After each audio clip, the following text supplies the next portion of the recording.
Sir ನಂದು ಬೇಕರಿಲಿ ಕೆಲಸ ಮಾಡ್ತಾ ಇರೋದು. ಬೇಕ್ರಿ? ಹಾ ಸರ್, ಸೆಕೆಂಡ್ ಇಯರ್ ಮುಗೀತು, ಮನೇಲಿ ಒಂದ್ ಸ್ವಲ್ಪ ಪ್ರಾಬ್ಲಮ್ ಇತ್ತು, ಬಟ್ ಅಲ್ಲಿದಾಗಿ ಓದೋದ್ ಬೇಡ ಅಂದ್ಬಿಟ್ಟು ಬೇಕರಿಲಿ ಕೆಲಸ ಮಾಡ್ತಾ ಇರೋದು. ಆಗ್ಲಪ್ಪ, ಎಷ್ಟು ವರ್ಷದಿಂದ ಮಾಡ್ತಿದ್ದೀರಿ ಕೆಲಸ ಬೇಕ್ರಿಲಿ? ಸರ್ ನಂದು ಹೆಚ್ಚು ಕಮ್ಮಿ ಸೆಕೆಂಡ್ ಇಯರ್ ಅರ್ಧಕ್ಕೆ ಬಿಟ್ಟು ಹ್ಮ್ 1 ಇಯರ್ ಆಯ್ತು ಸರ್. ಒನ್ ಇಯರ್ ಇಂದ ಕೆಲಸ ಮಾಡ್ತಿದ್ದೀನಿ ಸರ್. ಮೊದ್ಲು ಬೇರೆ ಬೇರೆ ಕಡೆ ಎಲ್ಲ ಸ್ವಲ್ಪ ಪ್ರಾಬ್ಲಮ್ಸ್ ಇತ್ತು, ಬೇರೆ ಬೇರೆ ಕಡೆ ಎಲ್ಲ ಕೆಲಸ ಮಾಡಿ ಹ್ಮ್ ಹ್ಮ್ ಅಲ್ಲ ಆದಷ್ಟು ಹೇಳಪ್ಪ. ಸುಮಾರು ಕಷ್ಟಗಳನ್ನು ಅನುಭವಿಸ್ಕೊಂಡು ಸರ್, ಯಾರ ಹತ್ರನೂ ಹೇಳಕ್ ಆಗ್ತದೆ. ಪಾಪ. ಆಗ್ಲಿ ಹಾ ಸರ್. ತೊಂದರೆ ಇಲ್ಲ. ಮತ್ತೆ ಎಷ್ಟು ವರ್ಷ ನಿಮಗೆ? ಸರ್ ಈಗ ನಂಗೆ 18 ಸರ್. ಓಕೆ, ಎಷ್ಟು ಜನ ಮಕ್ಕಳು ನೀವು, ತಂದೆ ತಾಯಿಗೆ? ಸರ್ ನಂಗೆ ಅಮ್ಮ ಇಲ್ಲ. ಓ ಓಕೆ. ಎಷ್ಟು? ನಾನು ಹುಟ್ಟಿದ್ದ ತಕ್ಷಣ ತೀರೋದ್ರು. ಓಹೋ, ನೀವು ಬಂದ್ರಿ, ಅವ್ರು ನಿರ್ಗಮಿಸಿದ್ರು? ಹಾ ಸರ್, ಆಗ್ಲಿಂದ ನನ್ನ ಹುಟ್ಟಿ ನೋಡಿ ಬೆಳೆಸಿದ್ದೆಲ್ಲ ನಮ್ಮ ಅಜ್ಜಿ ತಾತ. ಅಜ್ಜಿ ತಾತ ಅಂದ್ರೆ ತಂದೆಯ ಅಪ್ಪ ಅಮ್ಮ? ಅಲ್ಲ ಸರ್, ಅಮ್ಮನ್ನ ಅಪ್ಪ ಅಮ್ಮ. ಓಕೆ, ತಾಯಿ ಕಡೆಯವರು? ಹಾ ಸರ್, ತಾಯಿ ಕಡೆಯವರು. ಅವರು ನನ್ನ ಚಿಕ್ಕೂರಿಂದ ಅವ್ರಿಗೆ ನನ್ನ ಕಂಡ್ರೆ ಬಹಳ ಪ್ರೀತಿ. ನನಗೆ ಒಟ್ಟು ಸರ್ ಎಷ್ಟು 2 ಮಕ್ಳು ನಮ್ಗೆ. ನಮ್ಮ ಅಕ್ಕ ಫಸ್ಟ್. ಅಂದ್ರೆ ನಿಮ್ ತಂದೆ ತಾಯಿಗೆ ನೀವಿಬ್ರು ಮಕ್ಕಳು? ಹಾ ಸರ್. ಅಕ್ಕ ಮೊದಲನೇವರು, ಆನಂತರ ನೀವು. ಅಕ್ಕನಿಗೆ ಮದುವೆ ಆಗಿದೆಯಾ? ಹಾ ಸರ್, ಆಗಿ 2 ಪಾಪು ಇದೆ. ಆಯ್ತಪ್ಪ, ನಿಮ್ದೇನೋ ಕತೆ ಹೇಳಲಿಕ್ಕೆ ಬಂದಿದ್ದೀರಿ ಪಾಪ. ಹೇಳಪ್ಪ, ಏನಾಯ್ತು? ಸ್ವಲ್ಪ ಪ್ರಾಬ್ಲಮ್ಸ್ ಇತ್ತು, ಬಟ್ ಹೇಳ್ಕೊಳದ ಅಂತ ಅಂದ್ರೆ ಯಾರು ಇರ್ಲಿಲ್ಲ ಸರ್. ಹಂಗೆ ಯೂಟ್ಯೂಬ್ ಅಲ್ಲಿ ಹಿಂಗೆ ಮೂವೀಸ್ ನೋಡ್ಬೇಕಾದ್ರೆ ಒಂದು ವಿಡಿಯೋಸ್ ಬಂತು, ಅದನ್ನ ನೋಡ್ತಾ ಆಗ್ಲಿಂದ ಸರ್ ಸಬ್ಸ್ಕ್ರೈಬ್ ಮಾಡ್ಕೊಂಡು ನೀವು ಬಿಟ್ಟಿದ್ ವಿಡಿಯೋ ಹೊಸದೆಲ್ಲ ನೋಡ್ತಾ ಬಂದೆ.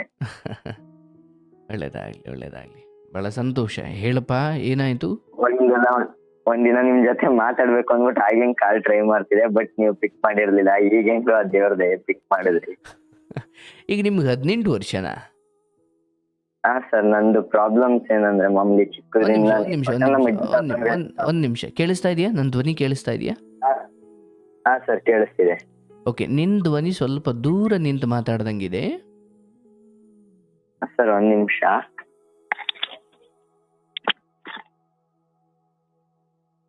ಹಲೋ ಸರ್, ಕೇಳಿಸ್ತಾ ಇದೆಯಾ? ಹಾ ಸರ್, ಈಗ ಕೇಳಿಸ್ತಿದೆ. ಓಕೆ, ಈಗ ನಿಮಗೆ 18 ವರ್ಷ? ಹಾ ಸರ್, 18 ವರ್ಷ. 18 ವರ್ಷಕ್ಕೆ ಎಷ್ಟು ಪ್ರಬುದ್ಧವಾಗಿ ಮಾತಾಡ್ತೀಯ ನೀನು? ಬಹಳ ಕಷ್ಟ ನೋಡಿದಾಗ ಇಂಥ ಮಾತುಗಳು ಬರೋಕ್ ಸಾಧ್ಯ.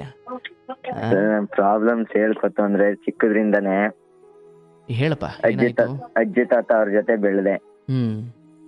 ಅವರು ಒಂದಿನ ಕಷ್ಟ ಪಡಿಸ್ಲಿಲ್ಲ, ನನ್ನ ಹತ್ರ ಬೆಳೆಸಿದ್ರು ಚೆನ್ನಾಗೇನೆ. ಒಟ್ನಲ್ಲಿ ಅವ್ರು ಹೇಳೋರು ಹಿಂಗೆ ನಂಗೆ ಏನಕ್ಕೆ ಅಪ್ಪ ಮಾತಾಡಲ್ಲ ನನ್ ಜೊತೆ ಅಂತ ಅಂದಾಗ ಅವ್ರಿಗೆ 2ನೇ ಮದುವೆ ಆಯ್ತು. ಯಾರಿಗೆ? ನಮ್ಮ ಅಪ್ಪ ಅವ್ರಿಗೆ 2ನೇ ಮದುವೆ ಮಾಡ್ಕೊಂಡ್ರು. ಅವರು ತಾಯಿ ಆಸ್ಪತ್ರೆಯಲ್ಲಿ ತೀರ್ ಹೋದ್ರಾ? ಹಾ ಸರ್, ನಾನು ಹುಟ್ಟಿದ ದಿನನೇ. ಓಕೆ. ಒಟ್ನ ನಂಗೂ ಗೊತ್ತಿಲ್ಲ, ಬಟ್ ನಮ್ ತಾತ ಅವರೆಲ್ಲ ಹೇಳಿದ್ದು ಹುಟ್ಟಿದ ದಿನನೇ ಹಂಗೆ ಹಿಂಗೆ ಬ್ಲಡ್ ಎಲ್ಲ ಹೋಗ್ತಿತ್ತು. ಅವರು ಅದೆಲ್ಲ ಪ್ಯಾಕಪ್ ಮಾಡ್ದೇನೆ ಊಟಕ್ಕೆ ಹೋಗ್ಬಿಟ್ರು. ಸಡನ್ ಆಗಿ ಬ್ಲಡ್ ಎಲ್ಲ ವೇಸ್ಟ್ ಆದ್ಮೇಲೆ ಸಡನ್ ಆಗಿ ಇಲ್ಲಾಗಲ್ಲ, ಮೈಸೂರಿಗೆ ಕರ್ಕೊಂಡೋಗಿ ಅಂತ ಅಂದಾಗ ಅಲ್ಲಿ ಕರೆಕ್ಟ್ ಆಗಿ ಆಸ್ಪತ್ರೆಯಿಂದ 1 ಕಿಲೋಮೀಟರ್ ಆಚೆಗೆ ಬರ್ತಿದಂಗೆ ತೀರೋದ್ರು ಅಂತ ಹೇಳಿದ್ರು. ಅವ್ರ ಇಕ್ಕಿದಂಗೆ ನಮ್ಮಪ್ಪ ಅವ್ರೇನೋ ಹಿಂಗೆ ನಾನು ಹಿಂಗೆ ನೋಡ್ಕೊಳಲ್ಲ, ನೀವೇ ನೋಡ್ಕೊಳ್ಳಿ, ಹಂಗೆ ಹಿಂಗೆ ನನ್ಗೆ ಇನ್ನೊಂದ್ ಮದ್ವೆ ಆಯ್ತೀನಿ ಹಂಗೆ ಹಿಂಗೆ ಅಂತ ಅವ್ರೇನೋ ಜಗಳ ಆಗಿ ಇನ್ನೊಂದ್ ಮದ್ವೆ ಆದ್ರಂತೆ. ಇನ್ನ ನನ್ನ ಚಿಕ್ಕದ್ರಿಂದ ನಮ್ಮ ಅಜ್ಜಿ ತಾತ, ನಮ್ಮ ಮಾವ, ನಮ್ಮ ಅಜ್ಜಿ ತಾತ ಅವ್ರಿಗೆ 5 ಜನ ಮಕ್ಳು. ನಾನು 2ನೇ ಮಗ. ಚೆನ್ನಾಗಿ ಚಿಕ್ಕದ್ರಿಂದಾನು ನೋಡ್ಕೊಂಡ್ರು. ನಮ್ಮ ಚಿಕ್ಕ ಮಾವನ್ಗೆ ನಾನು ಬಟ್ ಅಲ್ಲಿರೋದು ಇಷ್ಟ ಇಲ್ಲ. ಚಿಕ್ಕ ಮಾವನಿಗೆ? ಹಾ. ಕಾರಣ ಏನು ಗೊತ್ತಿಲ್ಲ, ಬಟ್ ಅವರು ಇದುವರೆಗೂ ನನ್ನನ್ನ ಒಂದೇನೂ ಚೆನ್ನಾಗಿ ನೋಡೋರಲ್ಲ. ಬಟ್ ಪ್ರತಿ ಸರಿನೂ ಇವನ್ನ ಊರಿಗೆ ಕಳಿಸ್ಬೇಕು, ಅವ್ರ ಅಪ್ಪನ ಹತ್ರ ಕಳಿಸ್ಬಿಡ್ಬೇಕು, ನಾವ್ಯಾಕೆ ಸಾಕೊಂಡಿದೀವಿ ಇವನ್ನ ಅಂತ ಕೇಳೋರು. ನಮ್ ದೊಡ್ಡ ಮಾವ ಅವಕ್ಕೆಲ್ಲ ತಲೆ ಕೆಡ್ಸ್ಕೊಬೇಡ, ಇರಷ್ಟು ದಿನ ಇರು, ಓದ್ಕೊ, ಚೆನ್ನಾಗಿ ಓದ್ಕೊಂಡ್ ಮುಂದೆ ನೀನೇ ಬೇಕಾದ್ರೆ ITI ಮುಗಿಸ್ಕೊಂಡು ಹೋಗು ಅಂತಂದ್ರು. ಅಂದ್ರೆ ಒಟ್ಟು 4 ಜನರಲ್ಲಿ ಒಬ್ಬರಿಗೆ ಮಾತ್ರ ನೀವು ಅಲ್ಲಿರೋದ್ರ ಬಗ್ಗೆ ಇಷ್ಟ ಇರ್ಲಿಲ್ಲ? ಹಾ ಸರ್, ಇಷ್ಟ ಇರ್ಲಿಲ್ಲ. ಅವರು ಅದೇ ಯಾವುದೇ ಕಾರಣಕ್ಕೂ ಏನೇ ಚಿಕ್ಕ ಪುಟ್ಟ ವಿಷಯ ಬರಲಿ ಆಯ್ತು. ಇನ್ನು ಮಿಕ್ಕಿದವರೆಲ್ಲ ಬೆಂಬಲವಾಗೇ ಇದ್ರು. ಅಂದ್ರೆ ಸರ್ ಅವರು ಸ್ವಲ್ಪ ಅಂದ್ರೆ ಕಷ್ಟ ಗೊತ್ತಿತ್ತಲ್ಲ, ಹ್ಮ್ ಹ್ಮ್ ಹ್ಮ್ ಹ್ಮ್ ಅದಕ್ಕೋಸ್ಕರ ಅವರು ತಬ್ಲಿ ಮಗ ಹಂಗೆ ಹಿಂಗೆ ನೀವೇ ನೋಡ್ಕೊಳ್ಳಿ ಎತ್ಲಾಗ ಇರೋ ಗಂಟ ಇಲ್ಲೇ ಇರ್ಲಿ, ಅಜ್ಜಿ ತಾತ ಇರೋ ಗಂಟ, ಆಮೇಲೆ ಇನ್ ಬೇಕಾದ್ರೆ ಏನೋ ಮಾಡಕ್ ಆಯ್ತದೆ ಅನ್ಬಿಟ್ಟು ಅವ್ರು ಇದ್ರು ಅಷ್ಟೇ. ಓಕೆ, ಅಲ್ಲೊಂದು ಅನುಕಂಪ ಇತ್ತು. ಇವ್ರು ಸರ್, ಇವ್ರಿಗೆ ನಾನು ಇರೋದು ಇಷ್ಟ ಇರಲಿಲ್ಲ.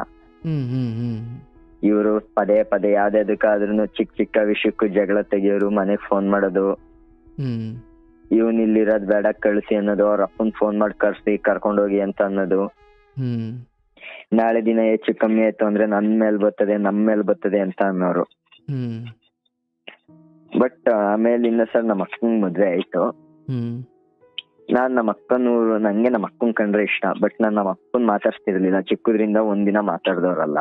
ಹ್ಮ್ ಬಟ್ ನಮ್ಮ ಅಕ್ಕ ಅವರೇ ಅನ್ನೋ ಒಂದೇ ಒಂದು ಕಾರಣಕ್ಕೆ ನಾನು ಅಲ್ಲಿಗೆ ಹೋಗ್ತಿದೆ ಅಷ್ಟೇ, ನಮ್ಮ ಓಕೆ ಅಜ್ಜಿ ತಾತ ಅವ್ರ ಓಕೆ ಜೊತೆ. ಇಲ್ಲಿ ನೀವು ಅಜ್ಜಿ ತಾತರ ಮನೇಲಿ ಇದ್ರಿ, ಬಟ್ ಅಕ್ಕ ಮಾತ್ರ ಅಪ್ಪನ ಜೊತೆನೇ ಇದ್ರು. ಅವ್ರನ್ನ ಮಾತ್ರ ಅವರೇ ನೋಡ್ಕೊಡ್ತಿದ್ರು. ಬಟ್ ಅವ್ರಿಗೂ ಸಿಕ್ಕಾಬಟ್ಟೆ ಹೊಡೆಯೋದು, ಕಾಲೇಜ್ ಎಲ್ಲ ಬಿಡಿಸ್ಬಿಟ್ಟು ಕೆಲ್ಸಕ್ಕೆ ಕಳ್ಸೋದು. ಬಟ್ ಅವ್ರು ಬೇರೆ ಮದುವೆ ಆಗಿದ್ರಾ?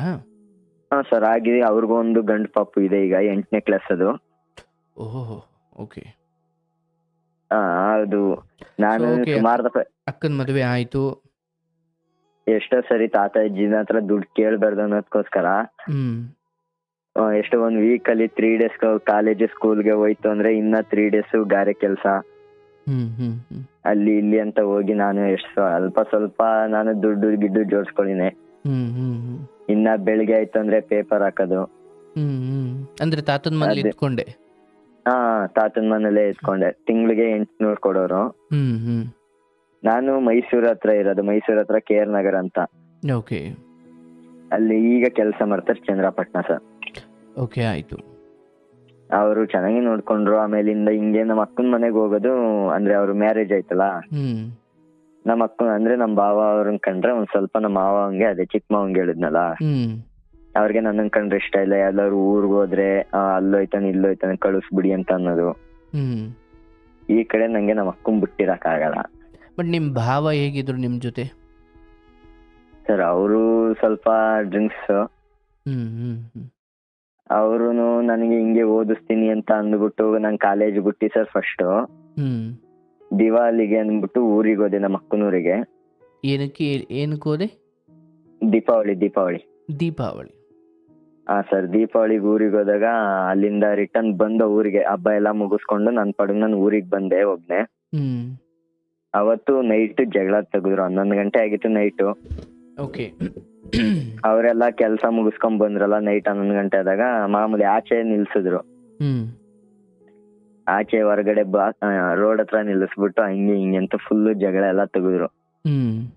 ಅಲ್ಲೇ ಹೋಗಿದ್ದೆ ಹಂಗೆ ಹಿಂಗೆ, ಇನ್ನಿನ್ನ ಮನೇಲಿ ಒಂದು ಕ್ಷಣನೂ ಇರ್ಬೇಡ, ಬೆಳಿಗ್ಗೆ ಎದ್ದು ಬ್ಯಾಗ್ ತಗೊಂಡು ನಿನ್ ಪಡಂಗ್ ಕಡ್ದೋಯ್ತಾರು, ಎಲ್ಗಾರು ಹೋಗು ಹಂಗೆ ಹಿಂಗೆ ಅಂತ ಅಂದ್ರು. ನಾನು ಅದಕ್ಕೆ ಆಗೊಂದ್ ಸ್ವಲ್ಪ ನಾನು ಕೋಪ ಒಂದ್ ಸ್ವಲ್ಪ ಜಾಸ್ತಿನೇ ಇತ್ತು. ಚಿಕ್ಕದ್ರಿಂದನೂ ಓಡ್ಸಕ್ಕೆ ನೋಡ್ತಾರಲ್ಲ, ಅತ್ಲಾಗ ಇದು ನಂದಿಸಿಂದ ಇವ್ರು ಇಷ್ಟೊಂದು ಕಷ್ಟ ಪಡ್ತಾರಲ್ಲ, ನಾನು ಇದ್ರೆ ತಾನೇ ಅನ್ಬಿಟ್ಟು ಬೆಳಿಗ್ಗೆ ಎದ್ದು ನನ್ ಪಡಗ್ ನನ್ ಬ್ಯಾಗ್ ಪ್ಯಾಕಪ್ ಮಾಡ್ಕೊಂಡು ಹೋದೆ. ಎಲ್ಲಿಗೆ ಹೋದ್ರಿ? ನಮ್ ಸರ್ ಎಲ್ಲಿಗಾಗುತ್ತೋ ಅಷ್ಟು ದೂರ ನನ್ ಫ್ರೆಂಡ್ ಫೋನ್ ಮಾಡ್ಕೊಂಡ್ ಫ್ರೆಂಡ್ ಮನೆಗೆ ಹೋಗ್ಬಿಟ್ಟೆ. ಇನ್ನ ಅವ್ರುವೆ ವಾಪಸ್ಸು ಫೋನ್ ಮಾಡ್ಲಿಲ್ಲ, ಎಲ್ಲಿದ್ದಿ ಏನು ಅಂತಾನು ಕೇಳಲಿಲ್ಲ. ನಮ್ಮ ಅಜ್ಜಿ ತಾತ ಅಂತೂ ಫೋನ್ ಮಾಡಿ ಹತ್ರು, ಬಾ ವಾಪಸ್ ಬಾ ಅಂತ ಹತ್ರು. ಓಕೆ.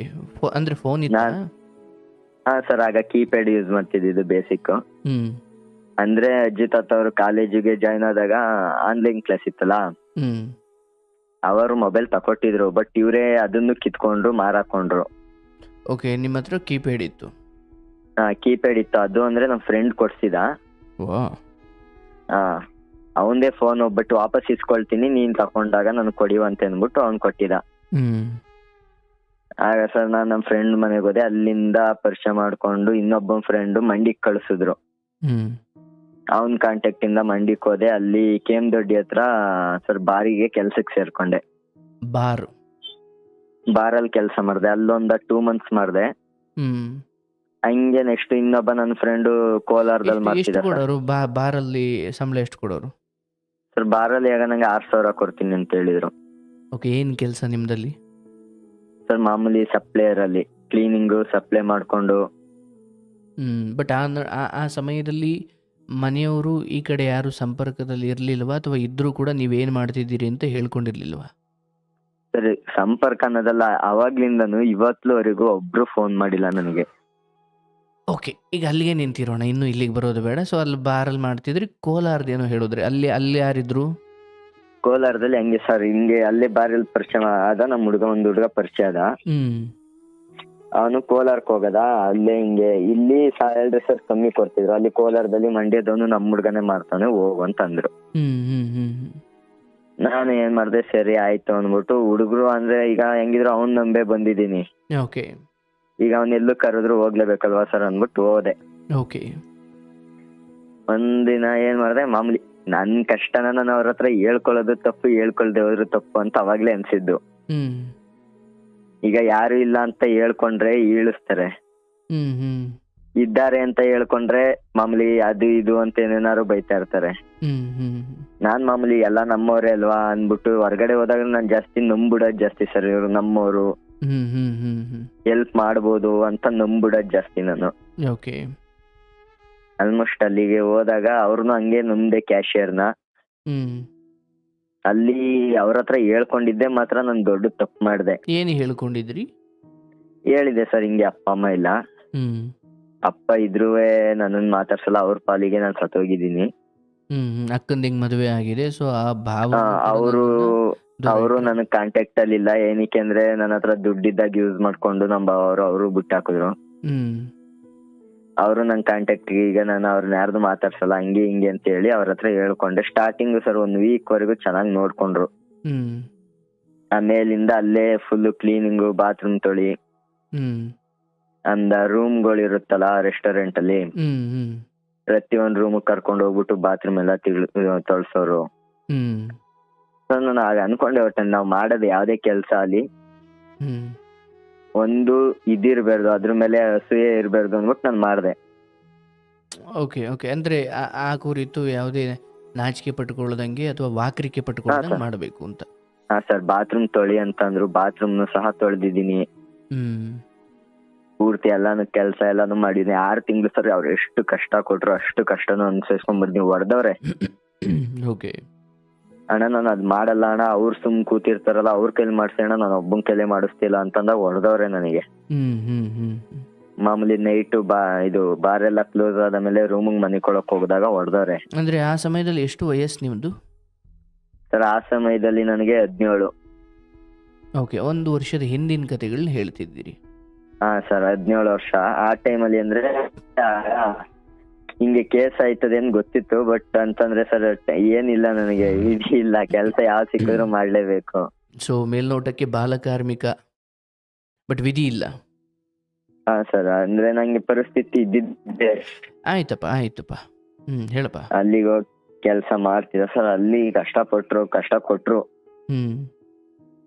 ಬಟ್ ಅಲ್ಲಿರೋ ಜನಗಳು ಅಷ್ಟು ಕ್ಲೋಸ್ ಆದ್ರು, ಸಪೋರ್ಟ್ ಮಾಡಿದ್ರು.